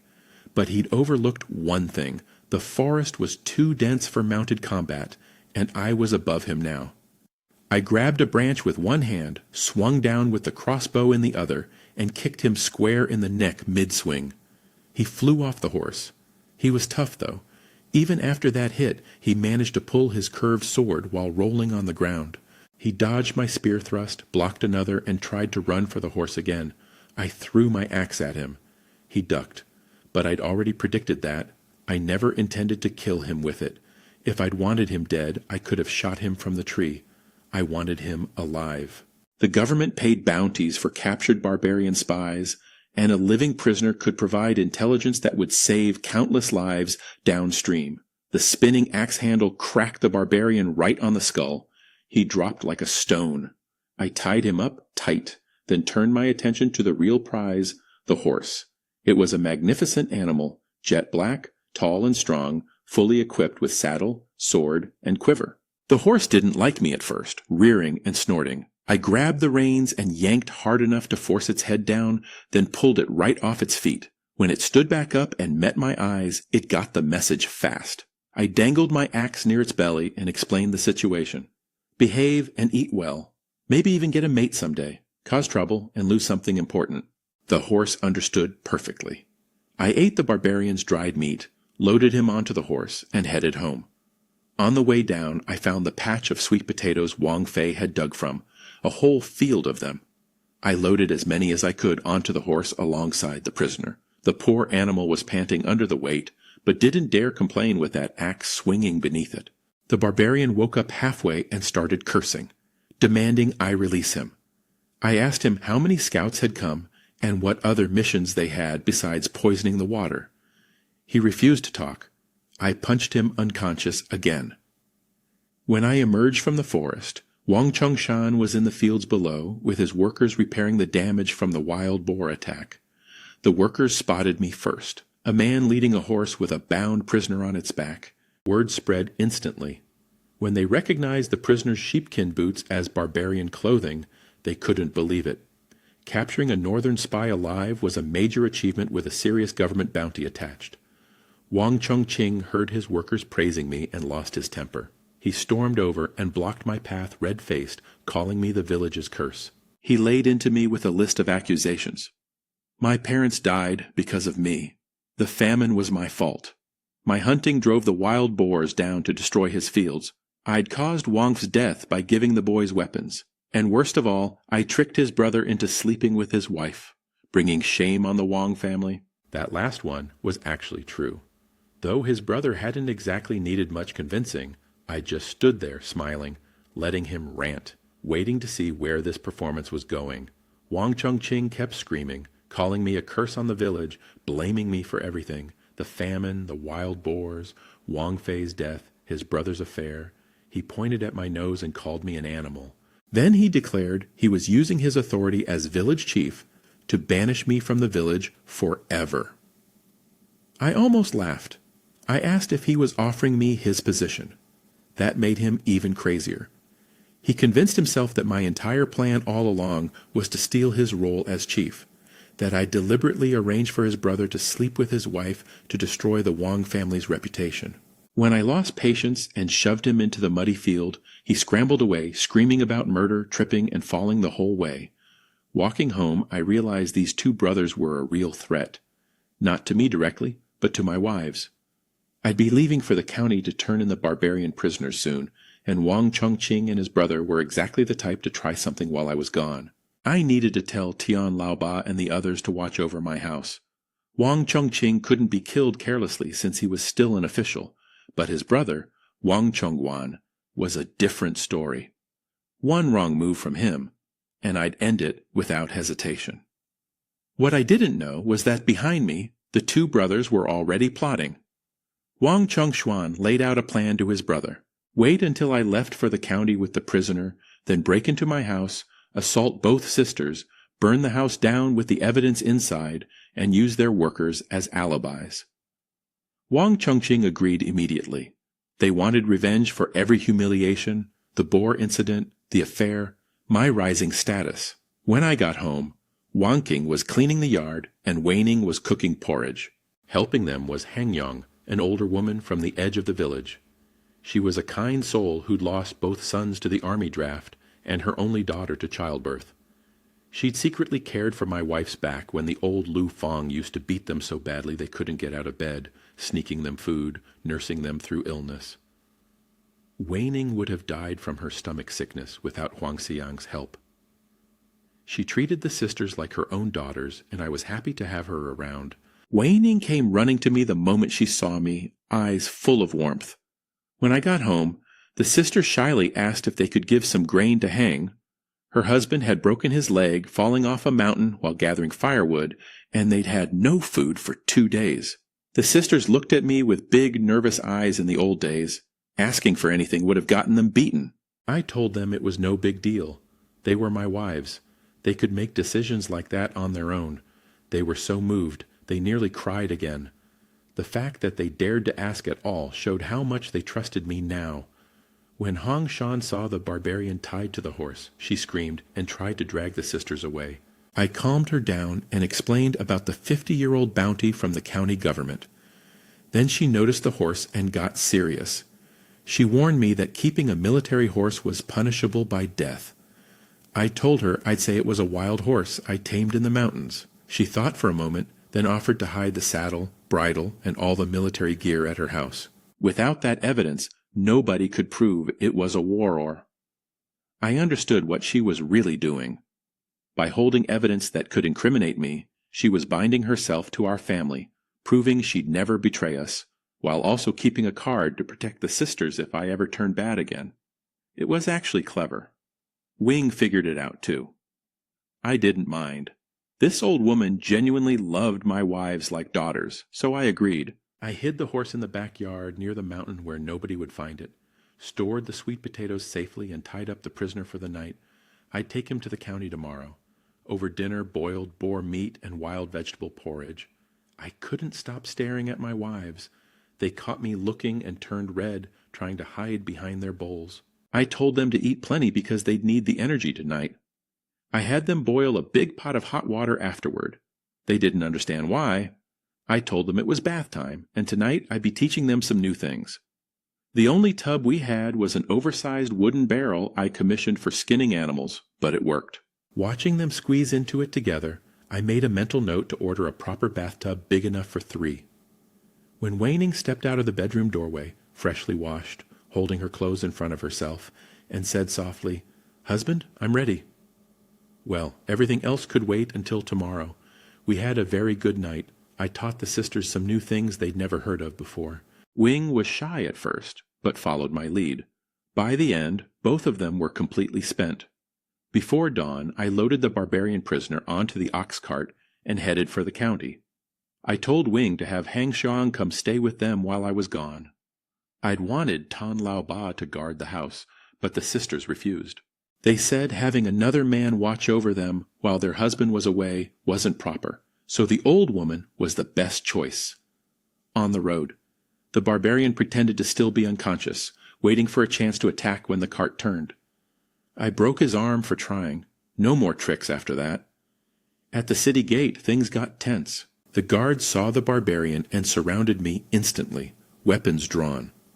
Once I explained myself, they escorted me straight to the county office. My brother-in-law, which Shaoliang, met me there, impressed. He walked me through the process. The prison warden would take the prisoner and give me paperwork. Then I'd collect the bounty from the county treasurer. He joked that my reward was more than his salary for 2 or 3 years. I flattered him, telling him he was a skilled fighter too. He ate it up. He was a simple, good-hearted guy. Then the warden came out. Shiningu was enormous, taller than me by a full head, twice my width, all muscle. He'd been a butcher before the army drafted him. On the battlefield, he'd fought like a madman, killed dozens of enemies, and nearly died from his wounds. When he survived, they made him the county's head jailer. He was the strongest fighter in the entire county. He lifted the barbarian off the ground with one hand like picking up a chicken. Confirmed it was a real northern spy. Then he turned on me with a hard stare and asked if I knew that collaborating with the enemy was punishable by death in yujo, slow execution by 1,000 cuts. He was testing me, trying to see if I'd crack. My brother-in-law started sweating, terrified I'd get us both in trouble, but I met Chin's eyes without flinching and asked him straight, did he think I couldn't have captured the spy myself? Or was he accusing me of treason? Would Xiaoyang nearly fainted? But Chun Dinyu didn't get angry. Instead, he stared at me with a look of surprise, almost respect. Chun Dinyu was intrigued, but still skeptical. He said he believed I captured the spy only if I could beat his head constable in a fight. No proof of skill, no reward money. I laughed inside. Did he really think I came here for 50 taels? I had over 2,000 at home. I told him straight, keep the money. I brought the spy so they could interrogate him and get useful intelligence to protect people. I wasn't going to perform like a circus animal for pocket change. That threw him off completely. He'd expected me to beg. A poor villager turning down that kind of silver made no sense to him. He suspected I was playing mind games. He called in his constable anyway, a medium-built man with a scar between his eyebrows and a swagger in his step. The constable grabbed a heavy wooden rod, the kind they use to beat confessions out of prisoners, and flicked one at me without warning. I caught it with one hand. That surprised him. The throw had real force behind it. Chin whispered to his constable, "Don't hold back, just don't kill him." We circled each other. I took a proper staff fighting stance, front hand pressing down, back hand raised. Chin noticed immediately and narrowed his eyes. He recognized trained technique. The constable attacked first, swinging hard. I sidestepped and blocked. He was decent. Switched from staff work to spear-style thrusting, then a sudden reverse strike. It caught me slightly off guard, but the technique change cost him power. I didn't even bother dodging, just drove my rod straight into his weapon. His staff bounced back and hit him in the face. I followed with one clean strike. He dropped unconscious. The other officers backed away from me. The whole fight lasted seconds. Chin stood up, eyes bright. He admitted he'd misjudged me and said he needed someone like me on his team. He offered me a position at the county office on the spot. My brother-in-law nearly tripped over himself, rushing to convince me. He said this was a once-in-a-lifetime opportunity. Government salary, free food and housing, iron rice bowl. His own father had paid a fortune and pulled connections just to get him his low-level position. I turned it down flat. A constable's salary was nothing compared to what I was earning hunting. Even if he offered me Chin's own position, I'd have to think hard about it. I had 2 beautiful wives at home, land to develop, a business to build. Why would I trade that for taking orders from bureaucrats? Chin's face went red. Nobody had ever refused his personal recruitment offer, which Xiao Yang panicked, apologizing on my behalf, begging me to reconsider. My brother-in-law kept pushing me to accept Chin's offer, even kicked me out of frustration. He meant well, worried about his sisters living in a mountain village forever, but I'd made up my mind. A government salary couldn't compare to what I was building at home. Then a clerk whispered to Chun that the county magistrate's nephew was coming to fill that exact position. Chun cursed about it, but had to play politics. He signed my reward papers and let me go. I made a mental note about Sean. A man like him, strong and honorable, could be useful someday if I rose high enough. I collected the 50 taels and rushed home. At the crossroads, I found Tian La waiting, looking panicked. He said something terrible had happened at home. All 3 of my men looked roughed up, dirty, bruised. Yang the limper had scrapes on his face. I sprinted to my gate. The yard was wrecked. Huangshan Yang was on the ground, face bloodied, hair a mess. My 2 wives were huddled beside her, shaking. One look, and I knew exactly what had happened. Wang Chongwan, Tian Lao Ba explained, They'd been coming to deliver wood when they heard screaming from inside. Wang Chongguan had tried to kidnap the sisters. If Hong Shanyang hadn't thrown herself in the way, shielding them with her own body while he beat her with a stick, he would have taken them. The 3 men arrived just in time. The sisters threw themselves into my arms, sobbing. I saw the rope burns on their wrists and the cuts on their hands. My rage hit a level I hadn't felt since my mercenary days. Hurting my wives was the same as digging up my ancestors' graves. There was only one outcome now. I gave Tian Laoba 2 taels of silver and told him to take Huang Seong to the doctor in the next village immediately. Without her and these 3 men, today would have been a disaster. I owed them everything. I told the sisters to go inside. They didn't need to see what came next. Wang Chongguan was already tied up on the ground, gagged, beaten by Tian La's men. When he saw me, he started squirming like a worm, trying to crawl away. Urine pulled beneath him. I picked up the bloody stick he'd used on Hongxi, the same one I used to mix cattle feed. The first blow cracked his skull open. Blood sprayed everywhere. The second knocked him unconscious, his head looking like a crushed fruit. But I wasn't done. Letting him die, that easily wasn't enough. I am the stick between his legs and swung with everything I had. Wang Chongguan's scream cut through the entire village when that last blow landed. He writhed on the ground, the gag falling from his mouth. I looked up at the sky, then brought the stick down on his skull one more time. His head split open, but I wasn't finished. I asked him which hand tied the ropes on my wives. I cut it off with my axe, then the other hand. Then I took his eyes. He'd looked at my women with those. Then both legs they'd carried him into my yard. By the end, he was nothing recognizable. I left what remained of him by the river at the old crooked tree, arranged so the whole village would see. His severed hands hung from the branches. The body knelt beneath, limbless. A message no one could misunderstand. Wang Chongqing rushed over with his workers when he heard. He took one look at his brother and fainted. When they finally revived him, he screamed my name and swore revenge. I didn't care. I went home, cleaned up the yard, and found the sisters sitting calmly on the bed. They'd grown stronger through all of this. Waning was practically unshakable now, and Wani had built up her own tolerance to violence. I pulled out 2 roast chickens I'd bought in town, wrapped in oil paper. Their eyes lit up. They hadn't had roast chicken since they lived with their parents. We ate together with porridge. Afterward, Wang King asked quietly if they were a burden to me. I pulled them both close and told them anyone who hurt them was my enemy. Simple as that. What I did to Wang Chongguan wasn't just revenge. It was a warning to every person in this village. Touch my family while I'm away, and this is what happens. Wing asked if I was worried Wang Chong might report me to the authorities. I told her not to worry. Nobody could prove I killed his brother, but there was plenty of evidence that Wang Chongguan attacked my wives and beat an old woman. If Wang Chongqing reported anything, he'd end up charged with enabling his brother's crimes and lose his position as village chief. He was smart enough to know that killing Wang Chongguan was an impulse.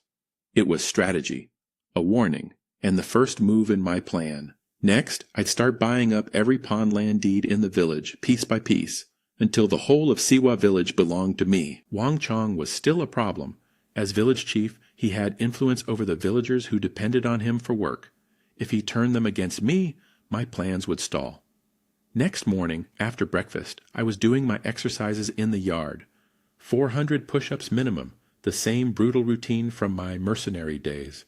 That's when I spotted Wang Dian, Zhang Hongda, and Li Long limping toward my gate again, injured again. These idiots had gone back into the mountains without permission, trying to avenge Wang Fei. They hadn't found the bear, but they'd stumbled onto something else, a white-browed tiger. It was wounded, with what looked like a long knife slash on its body. They tried to fight it, got chased, and barely survived by climbing trees, but they'd found its den. The knife wound confirmed my suspicion. The barbarian scouts must have fought the tiger before I found them. That explained the claw marks on the dead spy and horse. A tiger was incredibly valuable, worth even more than the deer. And if it was badly wounded, this was the perfect time to go after it. But first I punished the 3 boys. I confiscated their bows. They nearly cried since those bows had already helped them catch enough rabbits and pheasants to improve their family's meals. I told them they'd get the bows back once they each made 20 proper arrows that passed my inspection. They needed to learn discipline before skill. I headed into the mountains before noon. Armed with my crossbow, spear, and axe, I reached the den within an hour. Outside the cave, I found drag marks and blood. The tiger had hauled prey inside. That was unusual. Tigers normally eat where they kill. The only reason to drag food home was cubs. I climbed a tree and listened. Sure enough, soft, low, growling baby tigers. I gathered dry branches, scraped pine resin off the trees, wrapped it all into a torch, and crept to the cave entrance. The smell of blood turned to rot. As I went deeper at a ledge inside, I looked down into the den. The tiger was lying in the grass below, covered in wounds for stained red. It saw me and tried to snarl, but couldn't even stand. It was finished. I jumped down. The dead horse from before was here too, already rotting. 2 tiny tiger cubs, maybe 3 months old, were tearing at the meat, struggling to chew. An idea hit me immediately. If I raised these cubs, they'd grow into the ultimate guard animals. I remembered reading about a famous general who kept tigers and rode them into battle. The enemy horses would panic at the sight and smell. On a battlefield against northern cavalry, a pair of trained tigers could be devastating. I was actually going to raise tigers. The thought alone made me grin. The mother tiger saw me approaching her cubs and somehow found the strength to stand. Even though she was bleeding from everywhere, she roared and stared me down. I raised my crossbow at her forehead, but she collapsed again after just a few seconds. It was pure willpower, nothing more. I lowered my weapon. This tiger had actually done me a favor. She'd killed those 2 barbarian scouts, which led me to the prisoner and the horse. So I decided not to kill her. She was dying anyway. I sat down near her and made her an offer. Her cubs wouldn't survive alone in these mountains. I'd take them and raise them, keep them safe, let them grow strong. In return, after she died naturally, I'd sell her body for money to feed them, but I'd keep her pelt as a sign of respect. Maybe she understood me, maybe she didn't. But she growled once when I asked for agreement, then looked from the dead horse to her cubs. She was worried they'd go hungry. That hit me. Even as a dying beast, her only thought was her children. I sat beside her and waited. About half an hour later, she went still. I respected that she died on her own terms. Then reality set in. This tiger weighed over 400 pounds. I built a drag frame, carved usable meat off the horse carcass, another 200 pounds, and loaded everything up. The cubs were small, maybe 3 months old, still chewing on scraps. They didn't fight when I placed them on the cart. I covered them with big leaves so nobody in the village would see them. It was dark when I got home. The sisters ran out to help me drag everything in. I hadn't mentioned the cubs. When Waning pulled back the leaves and found 2 round furry heads staring at her, she screamed and jumped back. Winging shrieked too. Then they saw me grinning and realized I'd done it on purpose. Once the shock wore off, Wing couldn't resist. She said they were cute. Wing told her she wouldn't think. So, when they were big enough to eat people, but both sisters were fascinated, watching the confused little cubs blink their black eyes. They asked if I was really going to keep them. I said, yes, for now. Let them roam inside the house. If they misbehaved, hit them. The sisters looked at me like I was insane. Hit tigers? I demonstrated. I grabbed one cub by the scruff. It thrashed and bared its tiny fangs at me. I punched it. Not hard enough to injure, but enough to teach. The cub went limp, still growling. I raised my fist again. This time it went completely quiet and docile. Lesson learned. Waning snatched the cub from my hands immediately, cradling it against her face, cooing at it. Waning grabbed the other one just as fast. Both sisters rushed inside, shielding the cubs from me, whispering comforting words as if I were the dangerous one. Women and their pets, some things never change. The sisters had already adopted the cubs overnight, feeding them horse meat and cuddling them like babies. The little tigers ran to hide behind my wives whenever they saw me, but purred and nuzzled against the sisters like they were their mothers. One touch from me, and both cubs went dead still. Good. They knew the hierarchy. Waning suggested we name them. The female had white stripes, so she became Bye-Bye. The male was aggressive and fiery, so he became Hua-Hua. I skinned the mother tiger carefully. Tiger pelts were symbols of status in this era. Far too valuable to sell. I'd use it as a blanket. I organized all my loose silver into a chest under the bed and made my plan for the next day. Buy up every pond land deed in the village, then go to the county too. Sell the tiger meat and bones while redeeming all the land at once. After another night with the sisters, they were getting remarkably skilled. I slept in until the sun hit the window. I spent the morning going house to house collecting pawn tickets. Most families had sold their land at 1 tael per acre years ago and had no hope of getting it back. I offered the same price for their tickets. After visiting about a dozen families, I had over 30 tickets. Most of the land was poor hillside plots, but quantity mattered for now. Walking along the river, I spotted a prime piece of property, over 10 acres of fertile and used land near the water, covered in thick wild grass that proved how rich the soil was. It belonged to a solitary old man in his 80s. Wang Chongqing had been trying to get this land for years without success. Waiting for the old man to die so he could seize it, I decided to visit immediately. The old man lived on a small hill behind the village, his yard full of flowers and dried herbs. He was a fun master. The whole county came to him for advice on auspicious dates and building orientations. Even people from the county seat visited with gifts. Rumors said he came from a famous divination family and had retired here to escape the world.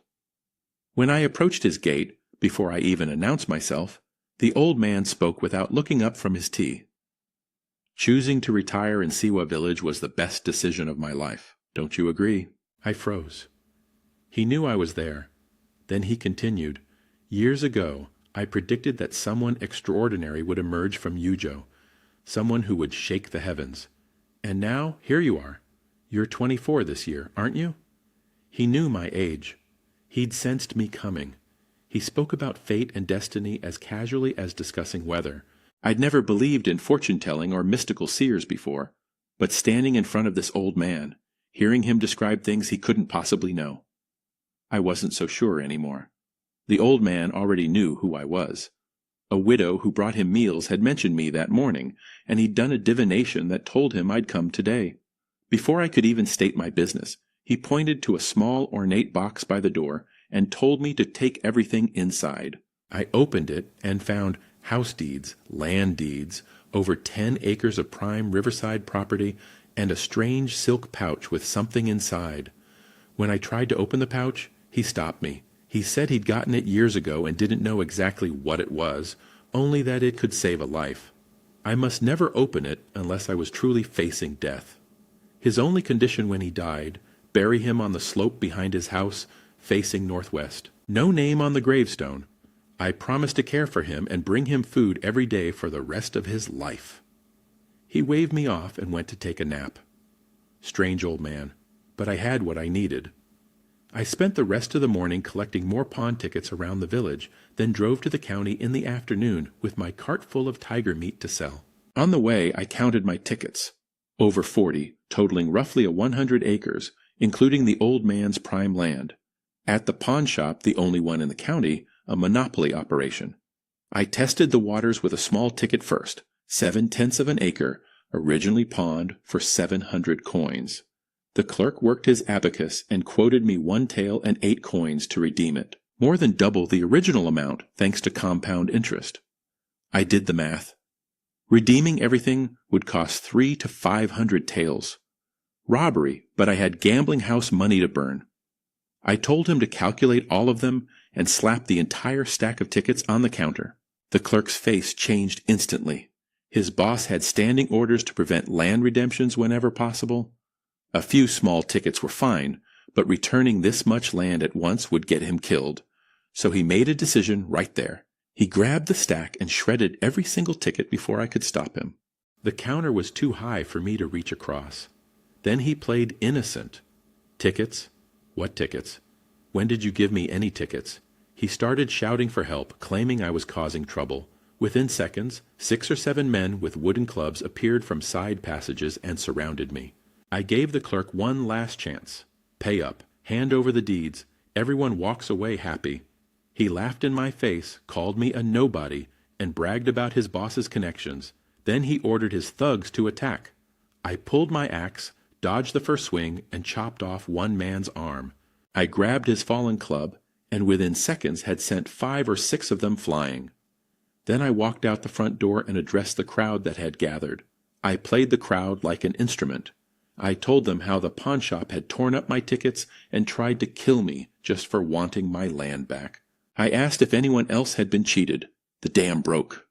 People started shouting their stories, stolen heirlooms, land deals gone wrong, family treasures sold behind their backs before the redemption period ended.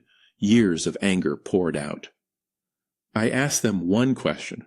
Are we going to keep taking this? Then I planted my staff, vaulted over the counter, and kicked through the barrier.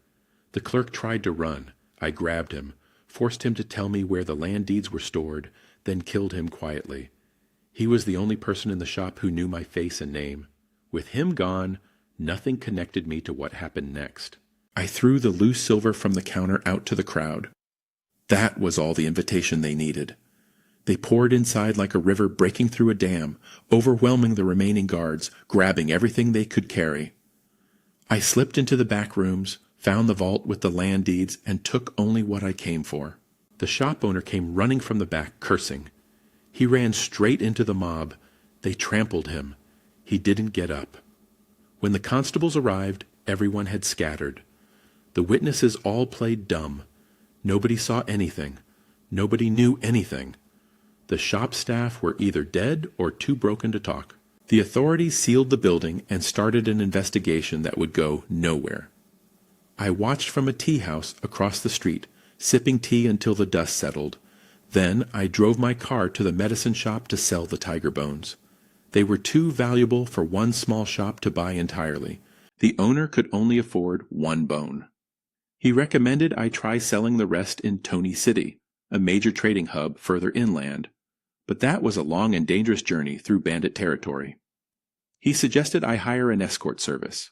There was one reputable outfit in the county called the D-Escort Agency, well connected along the trade routes. I got a letter of introduction from the pharmacy owner and found the agency's office on the south side of town. They had an established relationship with Tanyong city merchants and knew how to handle the bandits along the way, not through fighting, but through arrangements. No shipment had ever been. The guards at the door perked up when they saw me. Business had been slow since the border wars cut off the western routes. When I showed them the tiger bones, their eyes went wide. They said this kind of cargo needed to go to Tony City to fetch the right price, easily several thousand taels. They led me inside. In the courtyard, a woman was leading combat drills with a spear. She stopped me in my tracks. Tall, athletic, curves that her tight purple outfit did nothing to hide. She moved like water with that spear. Fierce eyes, high cheekbones, natural beauty without a drop of makeup. She had an outdoor glow from years on the road instead of the pale softness of noble ladies. I couldn't look away. She noticed me staring and didn't appreciate it. Without warning, she thrust her spear straight at my face. The blade stopped a hair from my forehead. I didn't flinch, didn't blink, just smiled. She said I had guts, then realized I was a customer and got flustered. When the escort told her I'd killed an entire tiger alone, she refused to believe it. She started firing questions. What weapon? Where? How long did the chase take? I told her I came to do business, not answer interrogations. She got angry and blocked my path, demanding to know if the goods were stolen. Beautiful woman, but all her brains seemed to have migrated south to her chest. I'd never met someone that impressive looking, with that little sense. Then the real boss appeared, Wu Sanong, the head escort master, a composed, powerful-looking man with a square jaw and a calm authority that told me he'd been doing this for decades.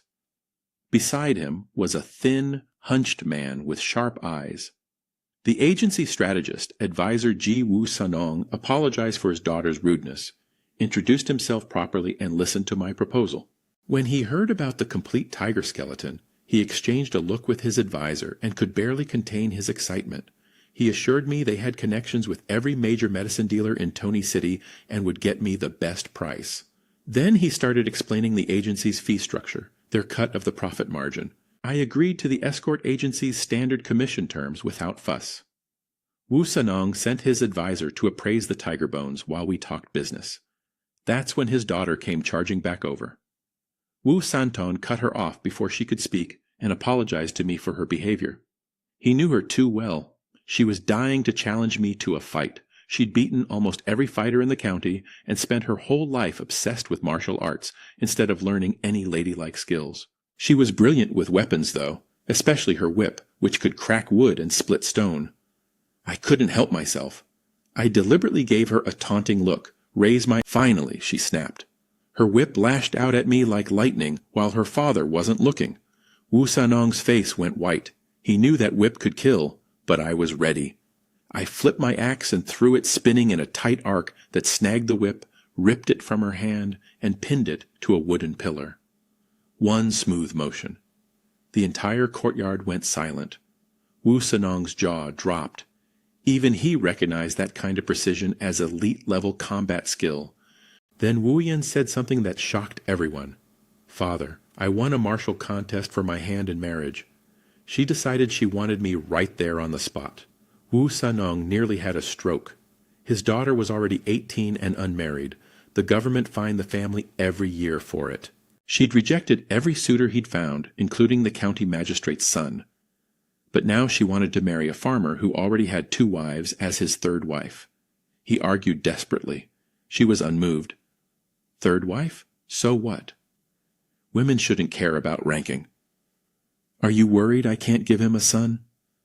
I had to admit, I liked this girl.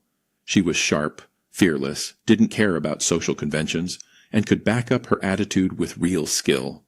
Plus, that body in that purple outfit wasn't exactly a downside.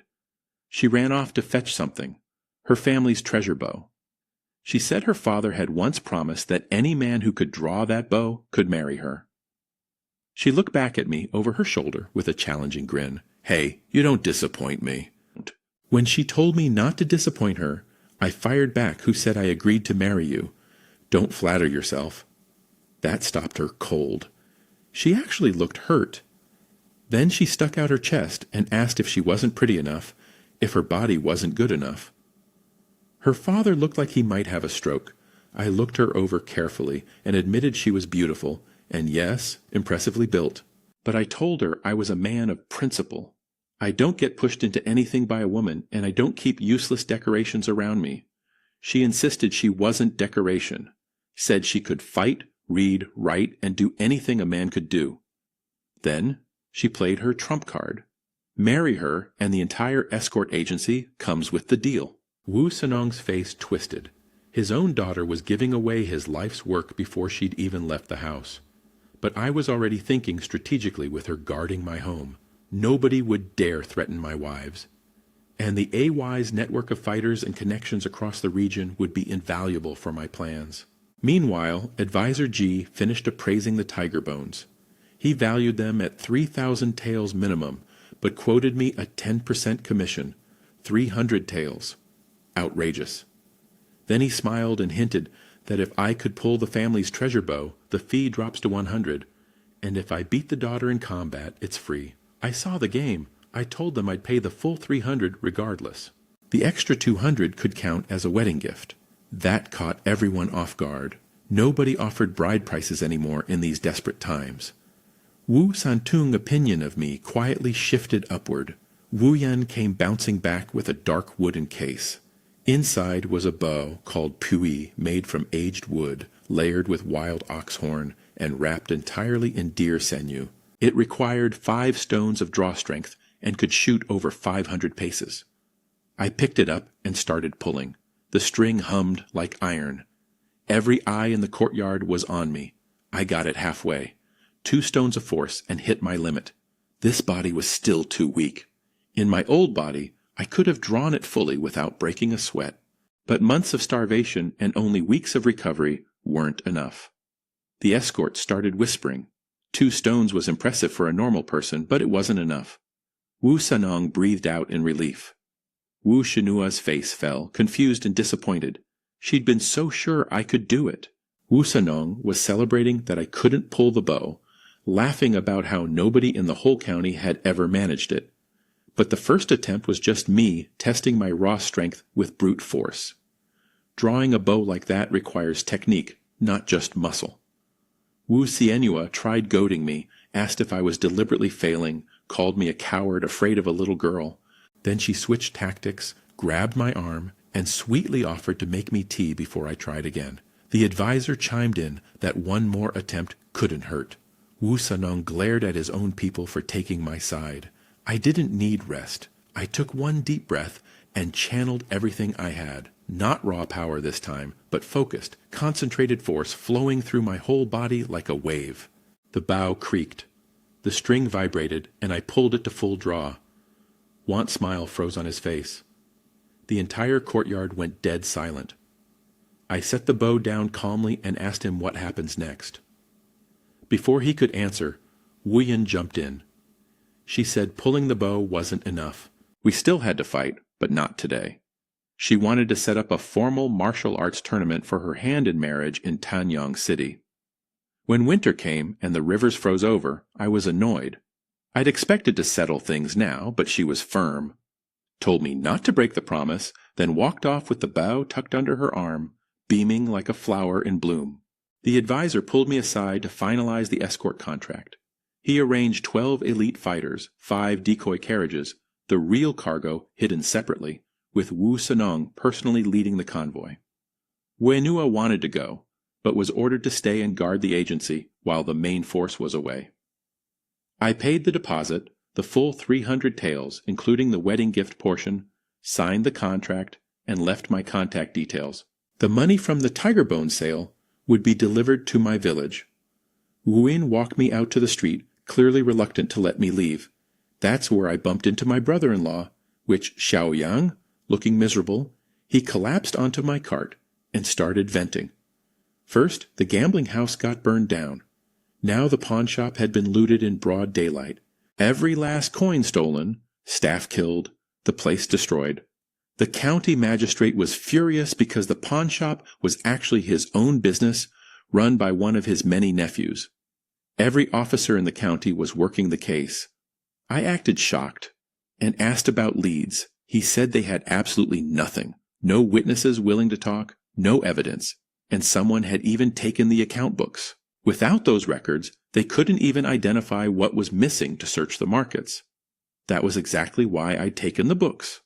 Gold and silver have traceable origins, but land deeds are just paper, impossible to track. The account books were sitting right under the cushion of my ox card. While he complained about them, he also confirmed something important. I shouldn't try to register my new land deeds right now. With the magistrate's people investigating property theft, showing up with dozens of reclaimed deeds would raise immediate suspicion. I'd wait until spring planting season when things calmed down.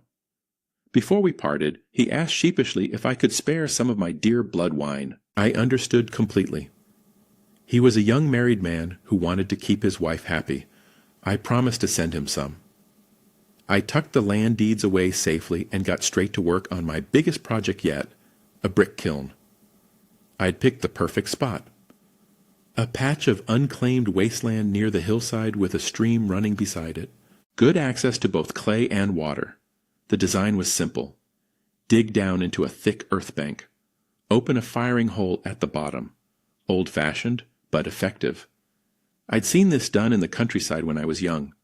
The process was straightforward. Mix river mud with yellow clay, dry it, pick out the stones, soak it, then add water and rice husks. The critical step was treading the mud.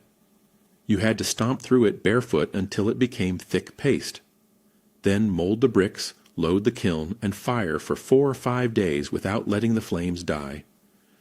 With enough hands, one batch takes half a month. With only a few people, it takes a year. I needed at least 2 batches before the ground froze. Not enough for a full house, but enough for a heated brick bed for winter and other essentials. The house itself would be wood and earth construction for now. Next morning, I had Tian La round up every able body in the village, men and women both. 10 coins a day, meals included, start immediately. Wang Chongqing woke up to find every single one of his workers had gone to my site instead. He was furious, convinced I was trying to bankrupt myself just to steal his position as village chief.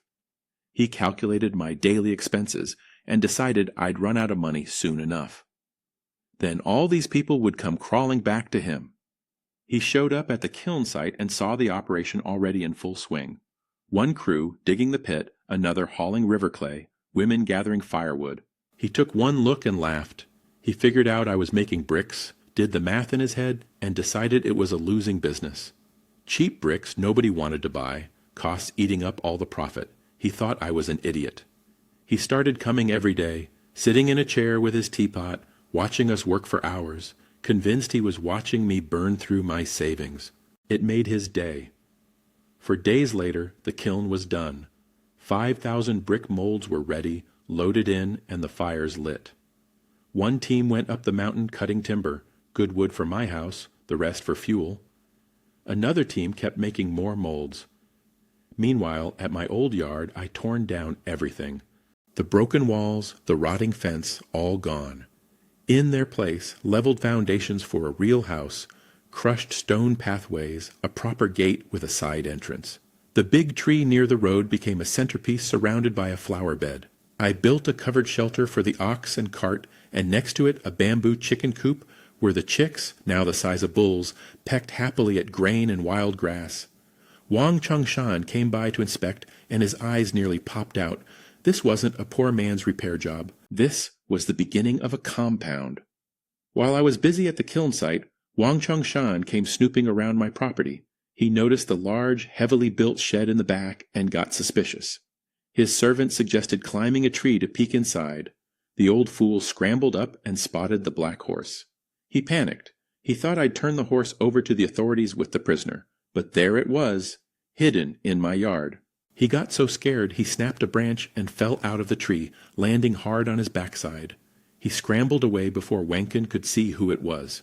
Already muttering about reporting me for hiding a military horse, a crime punishable by execution of the entire family. He thought he'd finally found the weapon to destroy me. I knew nothing about this. I was watching the kiln fires burn, sweating, feeling proud of what we were building. Then I saw riders approaching down the road, the escort agency's banner snapping in the wind. Wu Yin came galloping up on horseback, face flushed, eyes shining. The moment she saw me, she called out, "Husband, I'm here without a shred of shame." Advisor groaned from his sedan chair at her complete lack of decorum. I told her not to call me that. If my wives heard, I'd be sleeping outside tonight. She turned even redder, but didn't back down. She said she'd go explain things to my wives herself. The advisor handed me a box. The tiger bone sale had brought in 3,350 taels. After the agency's cut, my share was 3,500. Honest dealing, every coin accounted for. I respected that. Wu Xianhua insisted on coming inside for tea, obviously wanting to meet my wives. I didn't mind. The sisters had been planning to find me a concubine anyway, and I genuinely liked this girl. My yard was still under construction, messy with building materials everywhere. The sisters were flustered about hosting their first real guests in such a state. They rushed around setting out benches, boiling tea, straightening their clothes. When they saw Wu Xianhua walk in tall, beautiful, dressed in her purple fighting outfit with a whip at her hip, followed by armed escorts and a banner, they got even more nervous. I introduced everyone calmly, explained that these were the people who'd sold the tiger bones in Tanyang City and had come to deliver the payment. The sisters bowed politely, clearly overwhelmed. Wu Yan just giggled at the whole scene. Waning recognized Wu Shina's name immediately. She was famous around the county as a fierce warrior woman. The three of them hit it off fast. Wu Yan complimented the sisters, saying she understood why I couldn't stop thinking about them. The sisters blushed, probably guessing my thinking was mostly about nighttime activities. I left the women to chat and sat down with Advisor G. He noticed the construction and asked about my plans. I told him about the house, wood and earth structure, racing to finish before the snow came. He offered to let us stay at the escort agency for winter, but I declined.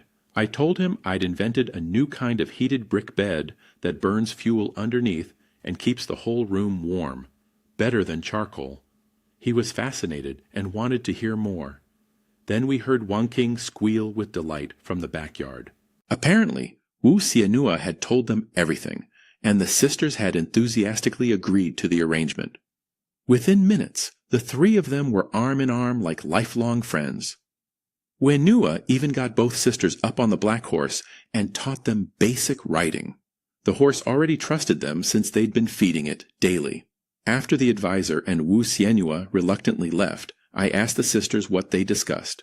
They told me Wu Xianhua had shared everything, and they were already planning the wedding, gifts, decorations, a new room, even cosmetics as their personal contribution. Wang King was determined to make it a proper ceremony, partly to make up for their own bare-bones wedding.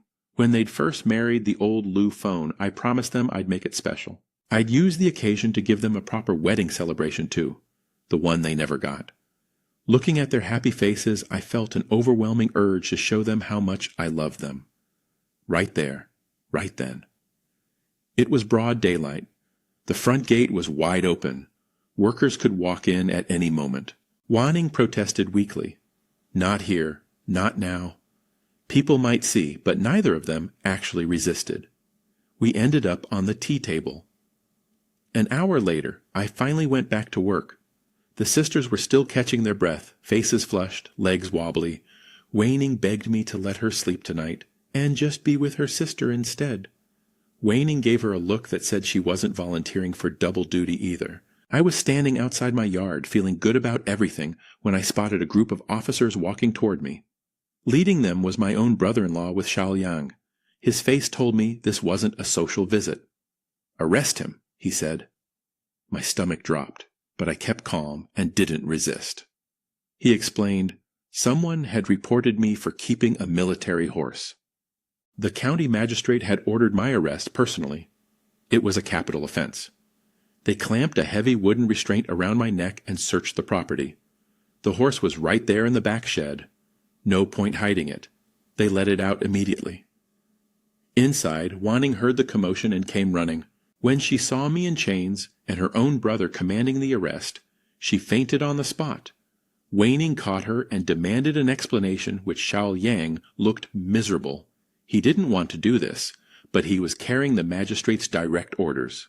I stayed calm and told Wang King to bring that thing to the county office to save me. She understood instantly the silk pouch the old man had given me, the one he said could save a life in a moment of true crisis.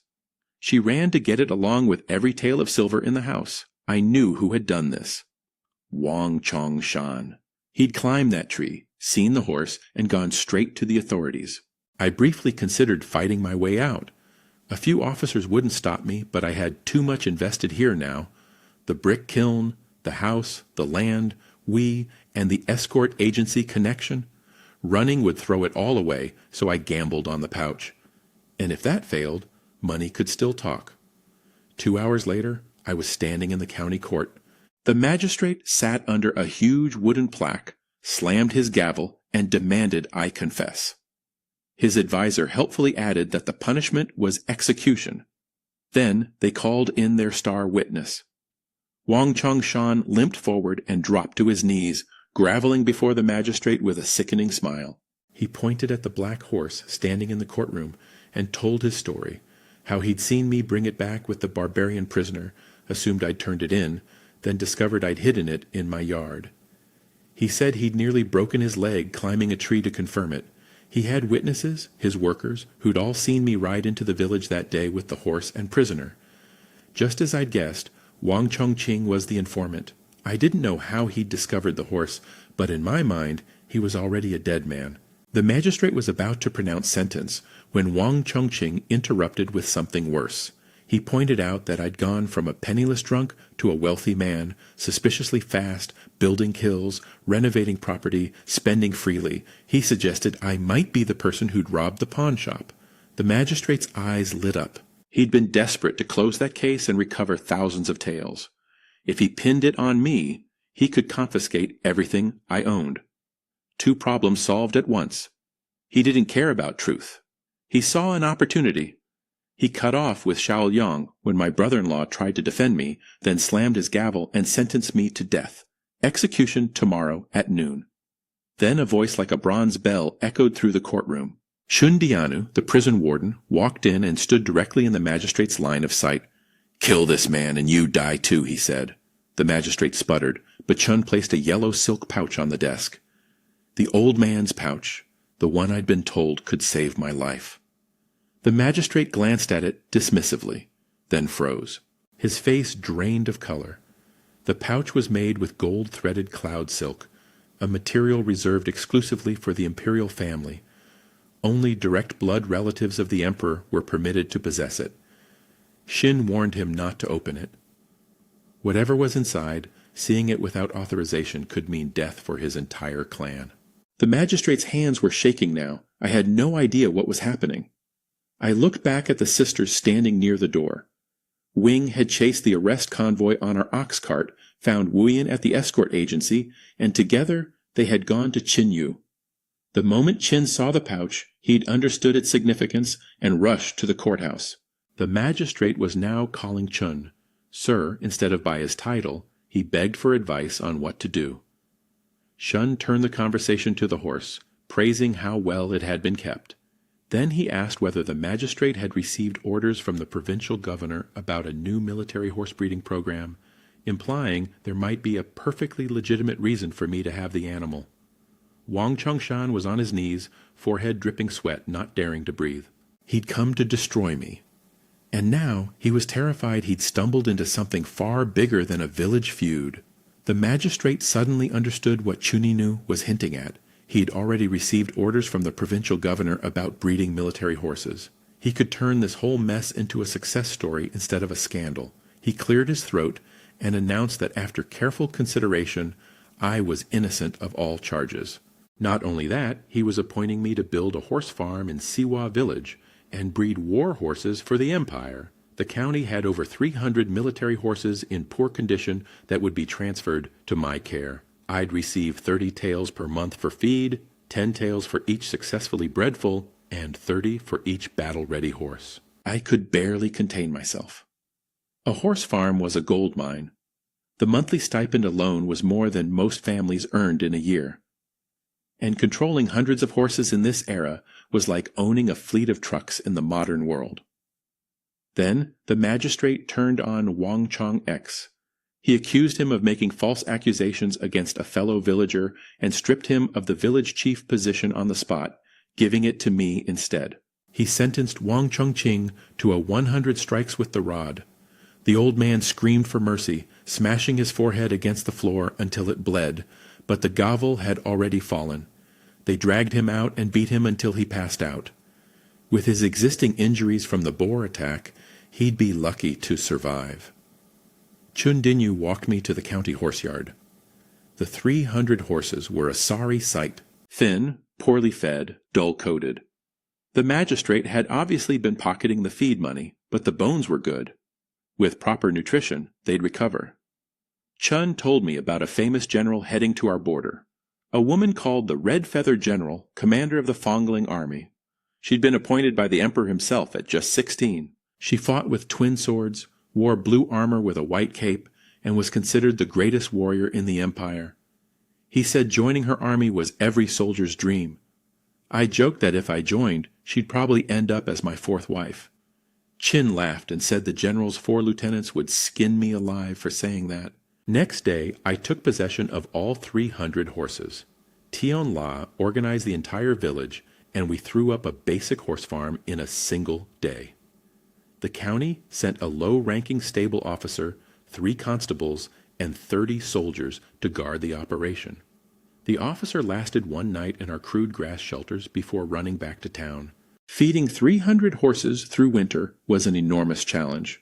I mobilized every woman in the village to prepare fodder and asked Wui to use the escort agency's network to buy grain husks and wheat bran from across the region.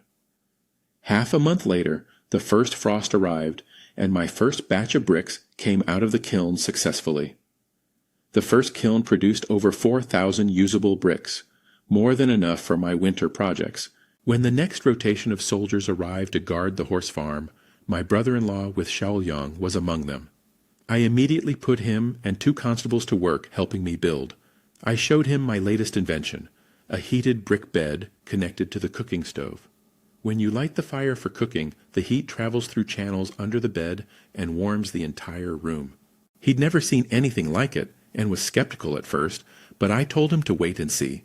It took 2 days to finish the stove and heated bed, and 3 more days for the house frame to be sealed with a roof. Finally, after weeks in that rotting straw shack, we had a real home with solid walls and warmth. Over dinner, stewed pheasant meat porridge and deer blood wine, which Xiaoyang got serious. He warned me about bandits. 3 major groups operated in the area. The biggest was a mountain gang called Heaven's Peak. Then there was Hai Lu Peak. But the most dangerous was the downstream fortress, based where 7 waterways merged near the county border. They had hundreds of fighters and turned savage every winter when the rivers froze and their income from tolls and fishing dried up. They'd raided villages, even attacked military supply convoys. He pointed out something I hadn't fully considered. 300 military horses were an enormous price. On the black market, a single horse sold for over 100 taels. If the downstream fortress learned about my farm, they'd come with everything they had. The 50 green soldiers the county had assigned me were useless. Fresh conscripts who couldn't even hold their swords properly. They'd be wiped out in minutes. That settled it. I needed to build my own fighting force. A hunting squad that could double as a private militia. Men who knew the mountains, could shoot, and would fight when needed. During peacetime, they'd earn money bringing in game. In a crisis, they'd be my defense. Meanwhile, Wang Yiyan and the others had finally gotten competent with their bows under my training. They were bringing in enough pheasants and rabbits that I didn't even need to hunt anymore. And once the heavy snow came, I planned one more trip to find that deer herd again. Another big payday. I started building my fighting force immediately. I tested Wang Dian, Zheng Hongda, and Li Long on their archery. Then had them mass-produce arrows while I carved 6 new hardwood bows. I selected 6 more reliable young men from the village, making 9 total. I organized them into 3-man squads, the same formation that had won great battles in my previous world. Each of my 3 disciples led a squad, and I sent them into the mountains to learn by doing. 2 days later, Tian La came running to me in a panic. The horse farm was about to run out of feed. The escort agency's delivery was a day late, and we only had 2 days of reserves left. 300 horses eat an enormous amount every day. Then the delivery finally arrived, but the escorts were battered, limping, bleeding. I asked what happened. They told me they'd been attacked by the bear on the mountain road. Wu Sanong had fought it hand-to-hand to protect the supply wagons and was badly mauled. Wenua had literally pulled her father out of the bear's jaws. She'd sent the lightly wounded escorts ahead with the feed while she rushed her father back to town for treatment. Worse, the escorts handed me back all the money I'd paid. Wu Sanong felt that failing to deliver on time was a breach of honor, so he was returning everything. The agency couldn't continue taking contracts in their current state. That made me angry, not at them, but at the situation. These people were hurt because of my business. I wasn't taking that money back. I rode my horse to the agency immediately. The smell of medicine hit me before I even reached the main hall. Dozens of clay pots lined the corridors, all boiling herbs. Wu Sanong lay on a wooden board in the main hall, too injured to be moved to a bed. Wu Sinua was beside him, eyes swollen from crying, raging about killing the bear. She'd already gone looking for it that morning with some escorts, but came back empty-handed. Now she wanted to take the family's treasure bow, the one she couldn't fully draw, and try again. Advisor G was barely holding her back, arguing that if something happened to her, too, the agency and her father would both be finished. Then she said something that cut through her fury. I can't draw it, but I know someone who can. I'll go find him. If he's too afraid to help, then I was blind to ever like him. That's when I walked in. She turned and saw me crossing the courtyard toward her. The relief on her face nearly broke my heart. I rushed into the main hall and my stomach dropped. Wu Sanong was in terrible shape. Bandages soaked with blood on his chest, arms, legs, and worst of all, his abdomen, where the bear had slashed him open. If he hadn't twisted away at the last second, that hit would have killed him instantly. Only years of martial arts training had kept him alive this long. 2 local doctors shook their heads and said there was nothing they could do. Even the best physician couldn't save him. They could only slow things down and give him a few more days. Wu Xianhua broke down crying again, begging me to avenge her father. I snapped at her. Her father wasn't dead yet, so stop crying. I examined Wu Sanan carefully. Most of his wounds were surface level, no damaged organs, no major blood loss. The real danger was infection. He was burning with fever. The wounds were already going bad. Without treatment, he'd be gone in 2 or 3 days. If I had antibiotics, this would be simple. But in this ancient world, I had to improvise. I ordered the doctors to brew honeysuckle for saya and dandelion, natural antibacterial herbs, and force-feed him every half hour. They complained they'd never seen such a prescription. I didn't care. Then I asked the advisor for garlic and mugwort. Garlic contains natural compounds that fight infection. I'd also studied how to extract artisan from mugwort in my previous life. Crude by modern standards, but usable. The doctors resisted, but Advisor Guy overruled them. He trusted me. I told the injured escorts I wouldn't abandon any of them. That calmed the room. Wenhua asked what she should do. I told her, "Get ready. We're going to kill that bear." Her eyes went wide. Just the 2 of us. I looked around the courtyard full of wounded men and nodded. There was nobody else. She steeled herself immediately.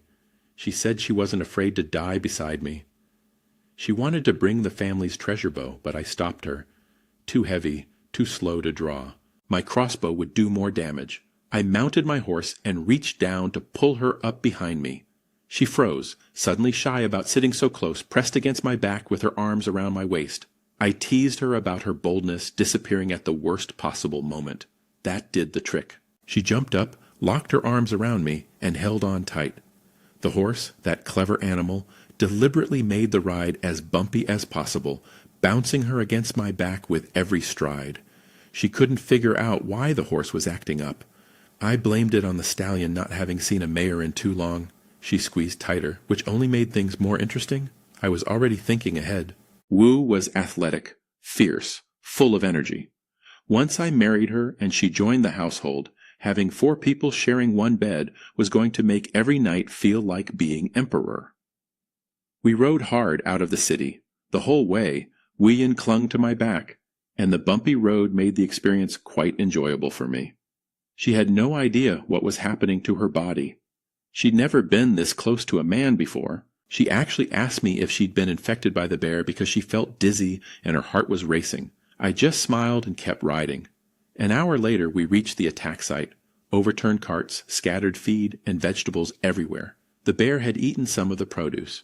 A good sign, actually. A bear that's eating vegetables isn't starving, which means it wouldn't fight with the desperate fury of a truly hungry predator. I tied up the horse and checked its behavior. Calm, relaxed. The bear wasn't nearby. Good. We had time to prepare. I gave Wu Xianhua my hunting bow and kept the crossbow and spear for myself. Then I explained my plan. We'd set a snare trap. We couldn't dig a pit big enough in time, but we could bend a flexible tree into a spring-loaded rope trap. It wouldn't hold a bear for long, but even a few seconds of confusion would give us an opening. She doubted it could work against something that powerful. I told her I only needed it to hold for a moment. We found a good tree, bent it down together, rigged the snare, and camouflaged it with leaves. Then we hid and waited. Soon enough, heavy sounds came from the trees. I signaled Wu Xianhua to stay still and crept out as bait, crossbow ready.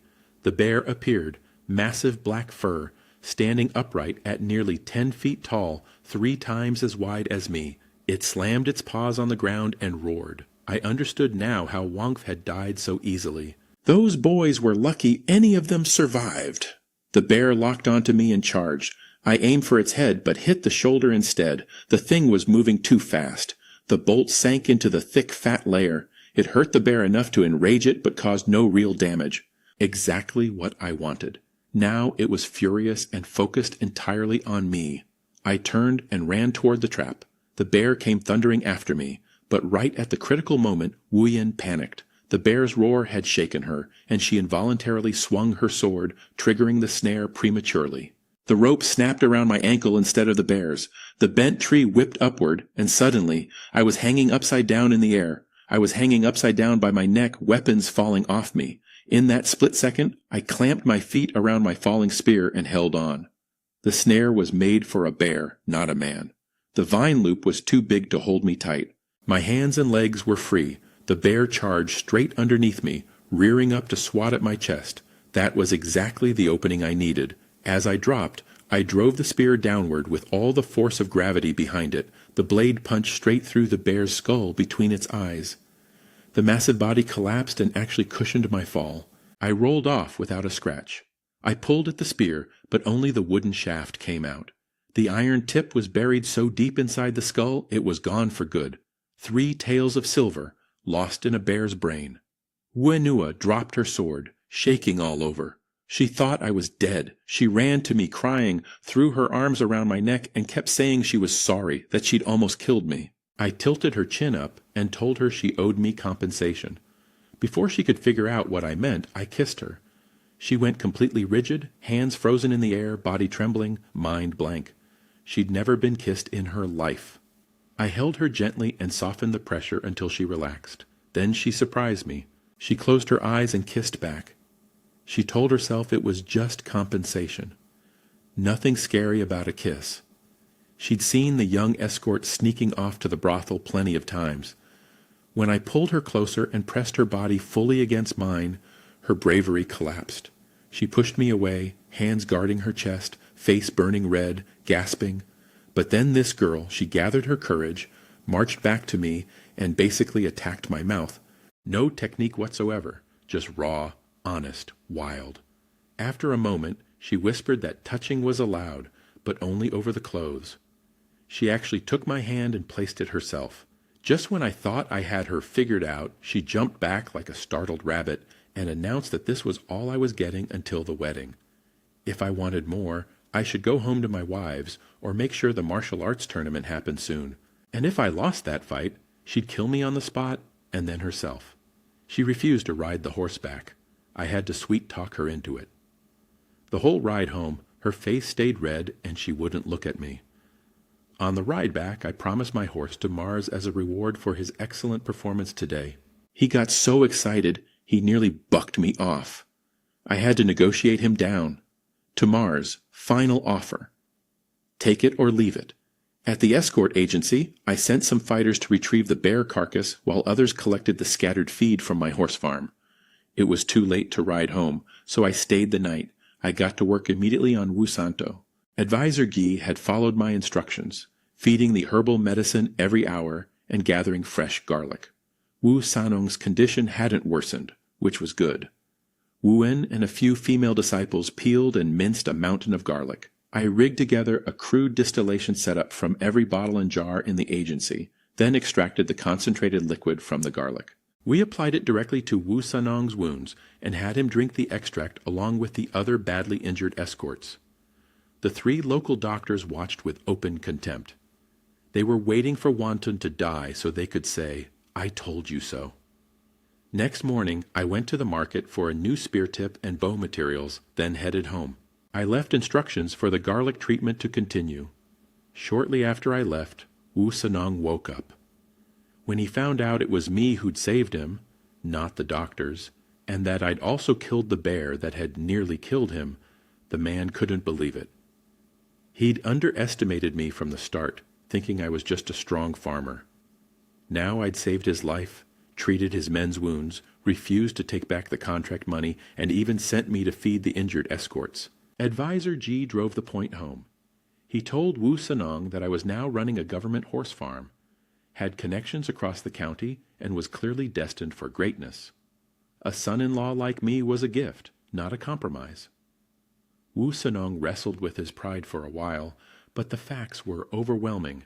I'd single-handedly kept his agency alive through multiple contracts. I'd saved his life with medicine nobody else could provide. I'd killed the bear that nearly ended him, and his daughter was hopelessly in love with me.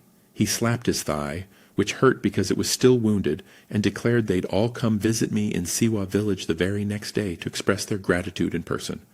When I got back to the village, Both my wives had fallen asleep outside, waiting for me in the cold. I carried them to bed one at a time. Then I went to visit Wang Chongshan. After his 100 strokes at the courthouse, he was bedridden.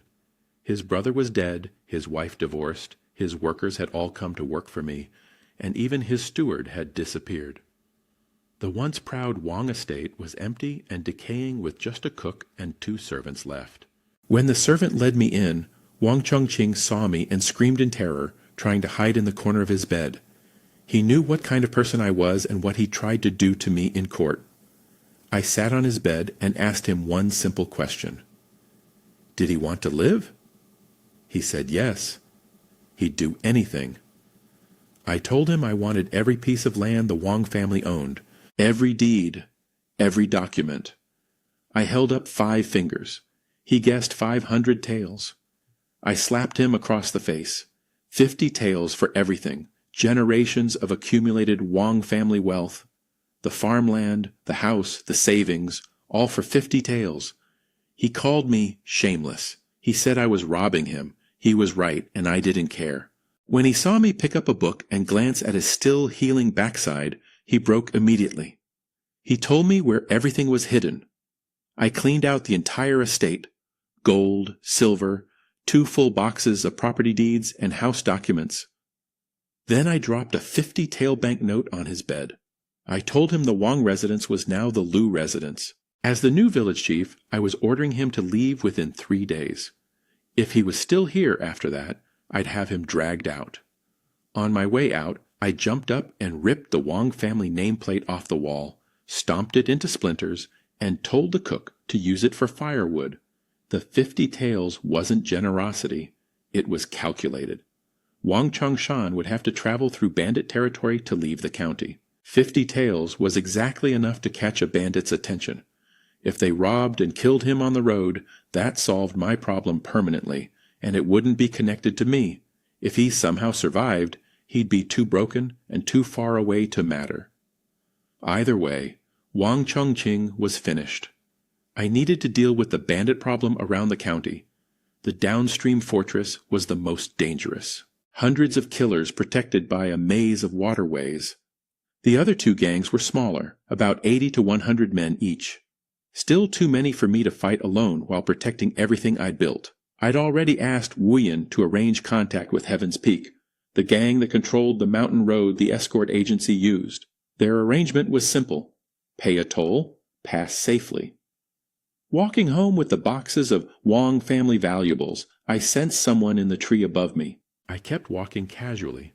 A man dropped down behind me and pressed a blade to my back.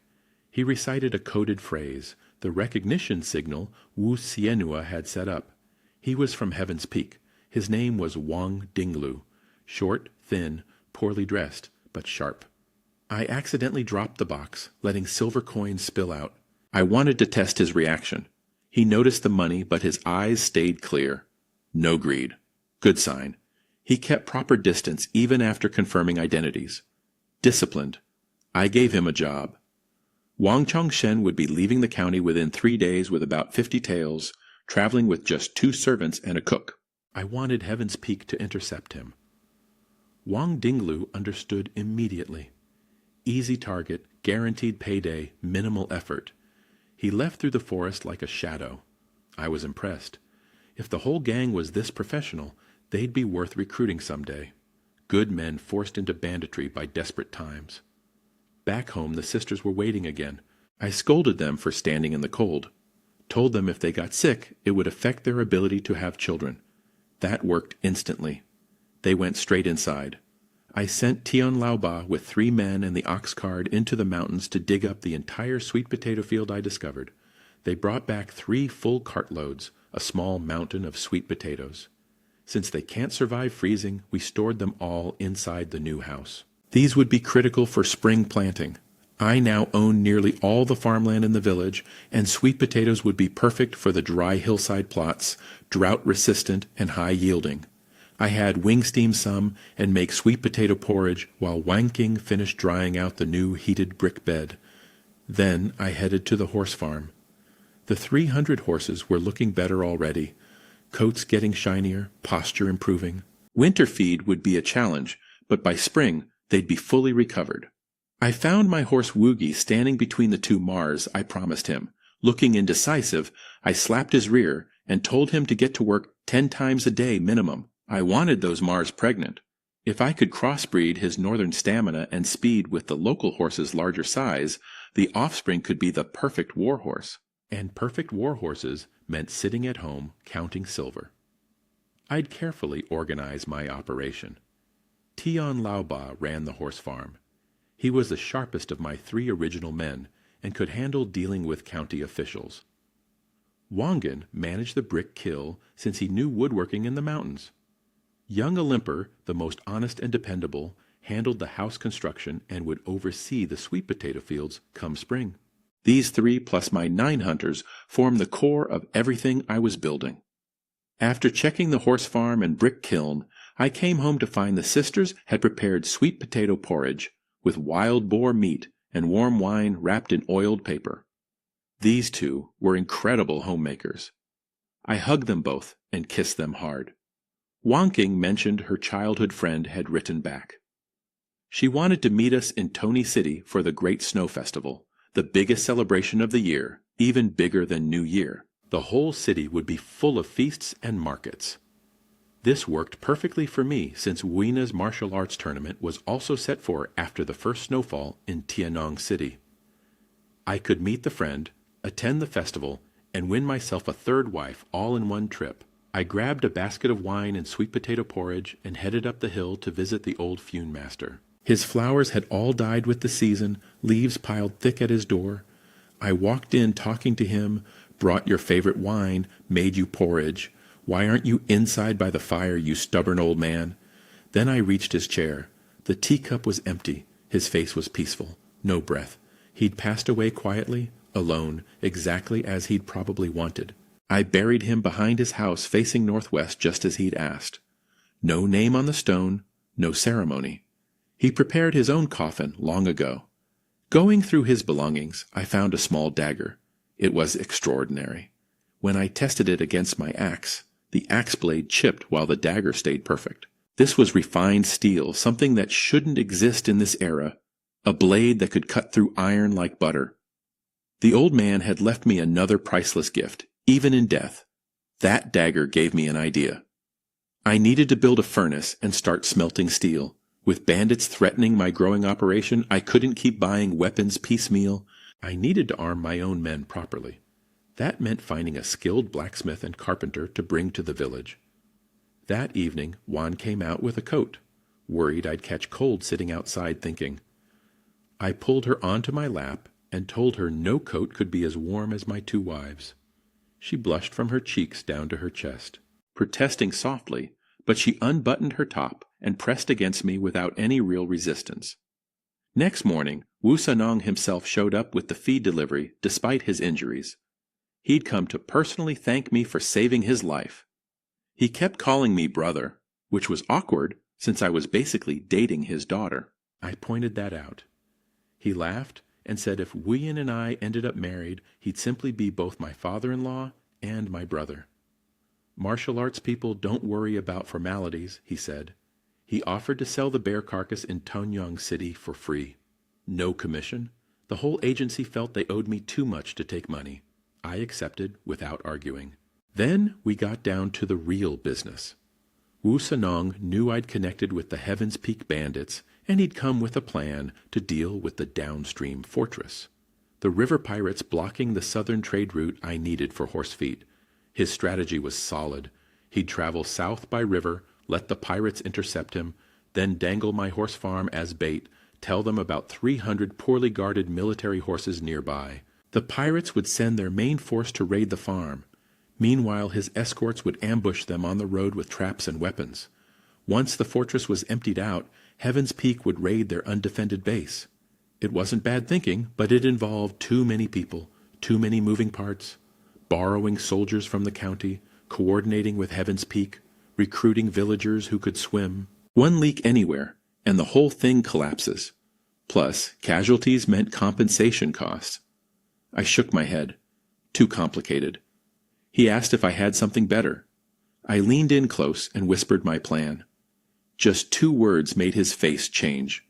Pine resin and fire oil. His eyes went from shock to fear to excitement. No army needed, no ambush, no complicated coordination, just fire delivered to a fortress built on a river island surrounded by dry winter vegetation. He slapped his thigh and agreed on the spot. He'd personally acquire all the fire oil and pine resin I needed. Wu Sanong wanted to move fast, do it tonight. He left to gather every drop of fire oil and pine resin in the county, even pulling 30 barrels of military-grade oil from the county stockpile. The total cost was over 100 taels, filling 2 full carts. My plan was simple.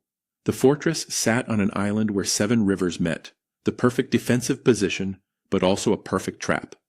I'd block the downstream escape route with wet logs strung on cables, then pour fire oil and pine resin into the upstream current. Once the oil spread across the entire water surface surrounding the island, light it up. Their fortress becomes a furnace with no exit. I gathered my 9 hunters. Their training had paid off. My 3 disciples could hit targets at 100 paces without missing, and the other 6 weren't far behind. I'd organized them by strengths. Wang Dian handled tactics and direct assault. Zhan Hongda was fast and sharp-eyed for scouting.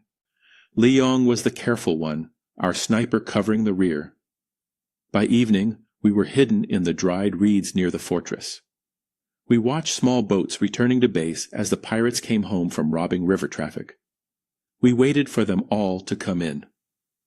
Wu Santung swimmers went first. 3 escort fighters, all former fishermen. They slipped underwater and silently punctured holes in all 40 pirate boats, cutting just above the waterline so the leaks wouldn't show until someone actually boarded. I swam ashore myself, killed 2 sentries with my steel dagger, quick and silent, then signaled everyone to pour oil along the banks and through the water. Not the docks, though. I told them those would be ours after tonight. No burning our own future property. When replacement guards came out and found the dead sentries, they started screaming alarms. Perfect timing. I gave the order. Taiyan La dropped the blocking cables downstream. The oil teams poured everything they had. Over 100 torches hit the water surface simultaneously, making it look like 1,000 soldiers had surrounded the island. The fire oil needed about 5 minutes to spread across the compressed waterway. We narrowed it to about 70 meters with the barriers. My 9 archers stood ready with fire arrows. Inside the fortress, the pirates saw the wall of light approaching and panicked. Dozens of them grabbed torches and rushed toward their boats, the same boats we just sabotaged. I smiled, loaded my crossbow, and took aim at the first runner. I fired the first bolt. It punched clean through a pirate running for the boats. That set off the chaos I wanted. My 10 archers couldn't cover the entire water surface at once, so timing was everything. Once the first patches of oil caught fire, I ordered my shooters to rain arrows down. The pirates couldn't focus on putting out flames while dodging arrows. They panicked exactly as I planned. The fire oil spread without resistance. Some pirates managed to launch boats, thinking they'd escaped. Then water started pouring through the holes we drilled. They screamed and tried to turn back, but it was too late. More torches hit the water. The entire river surface erupted into a wall of fire. Pirates on boats burned alive. Those who jumped and found the water itself was on fire. The reeds along the banks caught next, creating towering walls of flame on every side. Wu Sanong asked why I hadn't burned the docks too. Wouldn't that have been simpler? I explained the logic. Corner 100 desperate men with 0 escape, and they'll fight like demons. Leave 1 visible exit, and they'll all stampede toward it instead of organizing resistance. The dock area and 1 river mouth were deliberately left clear, my gift of hope to panicking men. That river mouth had fast-flowing current and no oil, but it led straight into my ambush. Any pirate who made it through by boat arrived exhausted into a wall of arrows from my hunters. Anyone who tried swimming through the rapids reached shore only to meet escort fighters with swords. Wu Sanong finally understood. He walked around studying the whole setup and realized I'd built a funnel surround on 3 sides. Leave 1 opening that looks like salvation but is actually a killing ground. The escape route is the death route, he said quietly. He looked at me differently after that. The fire burned for about an hour thanks to the pine resin extending the burn time. When it died down, the shore was littered with bodies. Tian Laoba counted. 41 dead on the banks, 11 caught in the downstream cables, 30 killed by arrows at the river mouth, 14 cut down by escort fighters on shore. Out of roughly 100 pirates, fewer than 20 survived somewhere in the wreckage. I told Wu Sanong to hold position overnight while I waited for dawn to go in and finish the survivors. He nodded, deeply impressed. A problem the county government had failed to solve for years, and we'd ended it in one night with fire and patience. At first light, the fortress was still smoldering. I pulled out the small boats I'd hidden upstream before the battle and prepared to cross the river for the final sweep. I stepped onto the island at dawn. The stench of charred flesh filled the air. Burned bodies lay everywhere across the open ground. I walked through the wreckage to the main hall, the only structure still partly standing. A handful of survivors had made it through the night by soaking the building with water and digging a fire break around it. But the smoke had choked them, and the heat had drained whatever strength they had left. I could count the living on one hand. In the back of the room, the fortress leader sat gripping a large blade. He was barely able to move, but his eyes burned with hatred. My hunters drew their bows, but I waved them off.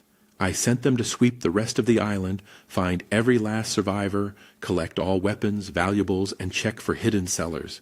Everything useful goes on the boats. The leader demanded to know what grudge I had against his 100 men. I sat down across from him and explained it plainly. No grudge. He was blocking my trade route. His men would have killed mine eventually, and his head was worth 300 taels to the county government, plus another 100 for wiping out the rest. Pure business, he screamed and lunged at me with his sword, but he had nothing left. I pulled him down with one hand, then put my dagger through him. As he died, I told him this place belonged to the Liu family now. I walked outside into the morning light. A beautiful sunrise. Not a bad way to start the day.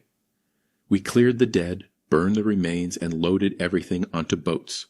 7 full loads, then transferred to 15 carts. Not as much treasure as I'd expected. About 50 bushels of grain, 200 taels of silver, some weapons, and damaged armor. For a gang that terrorized an entire waterway, they were pathetically poor. Wang Chongqing's household had been richer. Advisor Guy cataloged everything while I slept through the afternoon. When I woke up, he explained that river pirates only intercepted small boats. The big cargo ships took the main channels. In a famine year, hardly anyone was shipping goods through these backwaters anyway. Then he told me where the real money was. Hilu Peak, the mountain fortress controlling the mainland route to Tanyang City. Unlike the river pirates, they sat on a major trade road surrounded by wealthy villages. The escort agency alone paid them over 100 taels annually in tolls. Every merchant heading to the city paid too. Their accumulated wealth was enormous.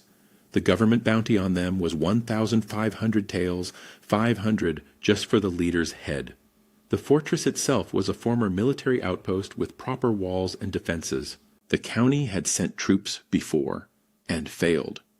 This would be a much harder target than burning river pirates. I filed that away for later and called in Liwi, one of my reliable workers. With winter settling in, the grass-cutting crews had no work.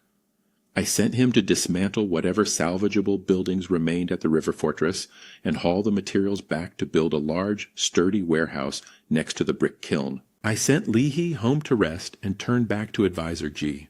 I asked him why Tony Yang City's garrison didn't just wipe out the Hailu Peak bandits since they had hundreds of soldiers available. He explained something that disgusted me. Bandit suppression was a business. Every time the government launched a campaign, they'd collect special taxes from the people first. Then they'd attack just enough to weaken the bandits, but never destroy them completely. That way, next year they could collect taxes again for another campaign.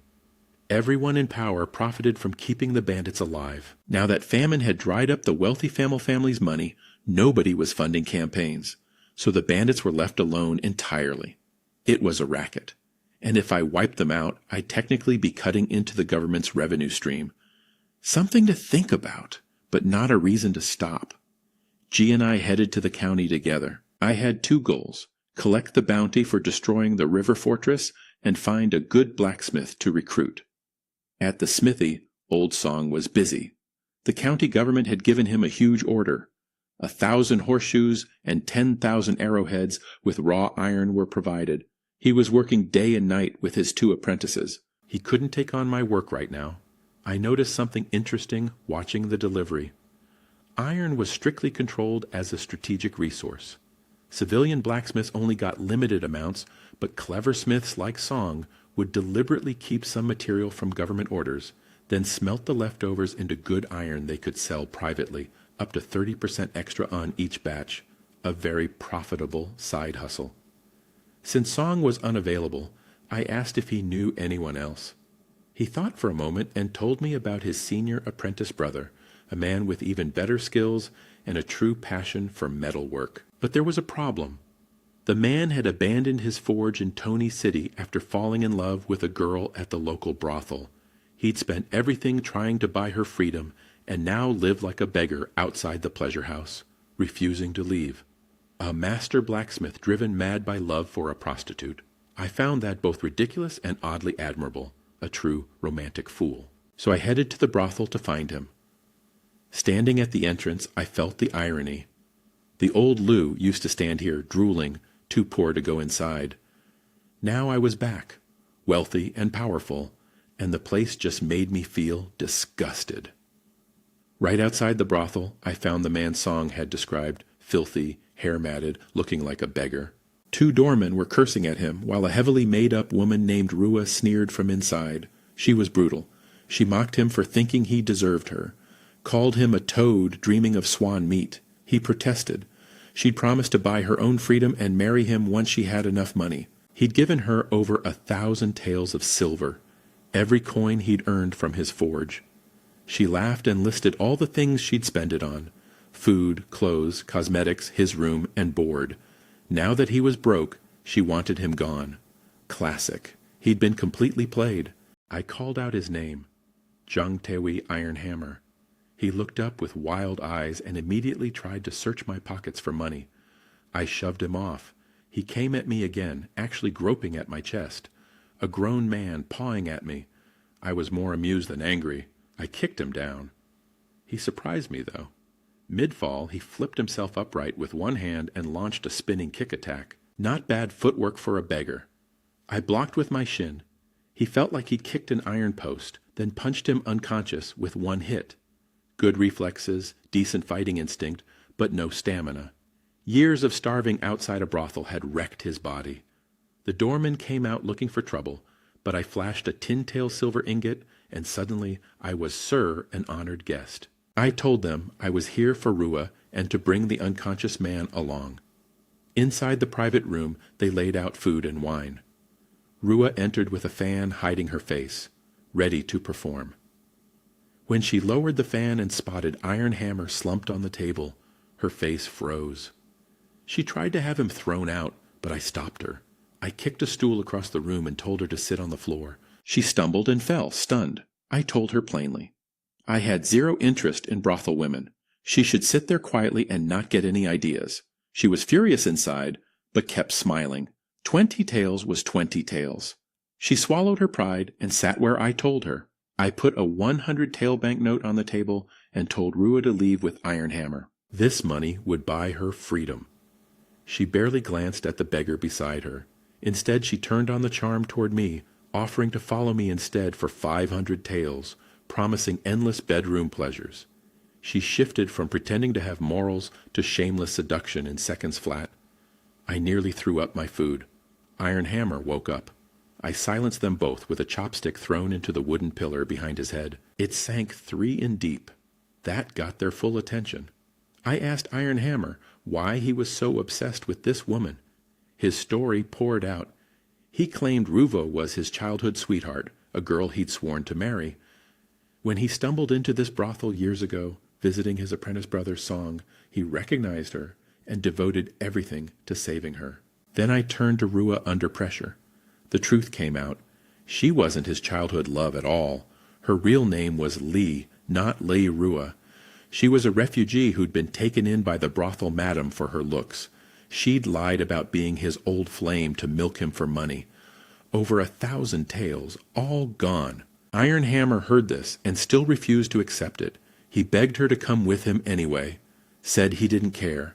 Wanted 10 children and a quiet farm life together. The man was hopeless. But I'd already noticed something in his eyes from the start. Beneath the desperate love, there was knowledge. He'd known deep down all along that this woman wasn't his real Rua. He'd been pouring his grief and longing for the real girl into this impostor because he couldn't face 10 years of failed searching. I slapped him 3 times. That broke the dam. He collapsed crying, calling out for the real Rua, the girl he'd been searching for a decade, the one who vanished and never sent word. He begged her ghost to appear in his dreams and tell him where she was. I let him cry it out. Then I handed him a cup of wine. "I'll help you find her," I said. "But look at yourself. Even if I find her tomorrow, would you want her seeing you like this?" I laid out the deal. Come work for me. I'd give him a forge, food, housing, and pay. I'd use my connections to search for the real Rua. When we found her, they'd both work under me. I'd treat them well, but no betrayal. He stared at me through swollen eyes, not quite believing. I had the leftover food packed up. Good dishes shouldn't go to waste. My wives and workers could enjoy them. Iron Hammer agreed to come with me, but on his terms. He'd work when he felt like it.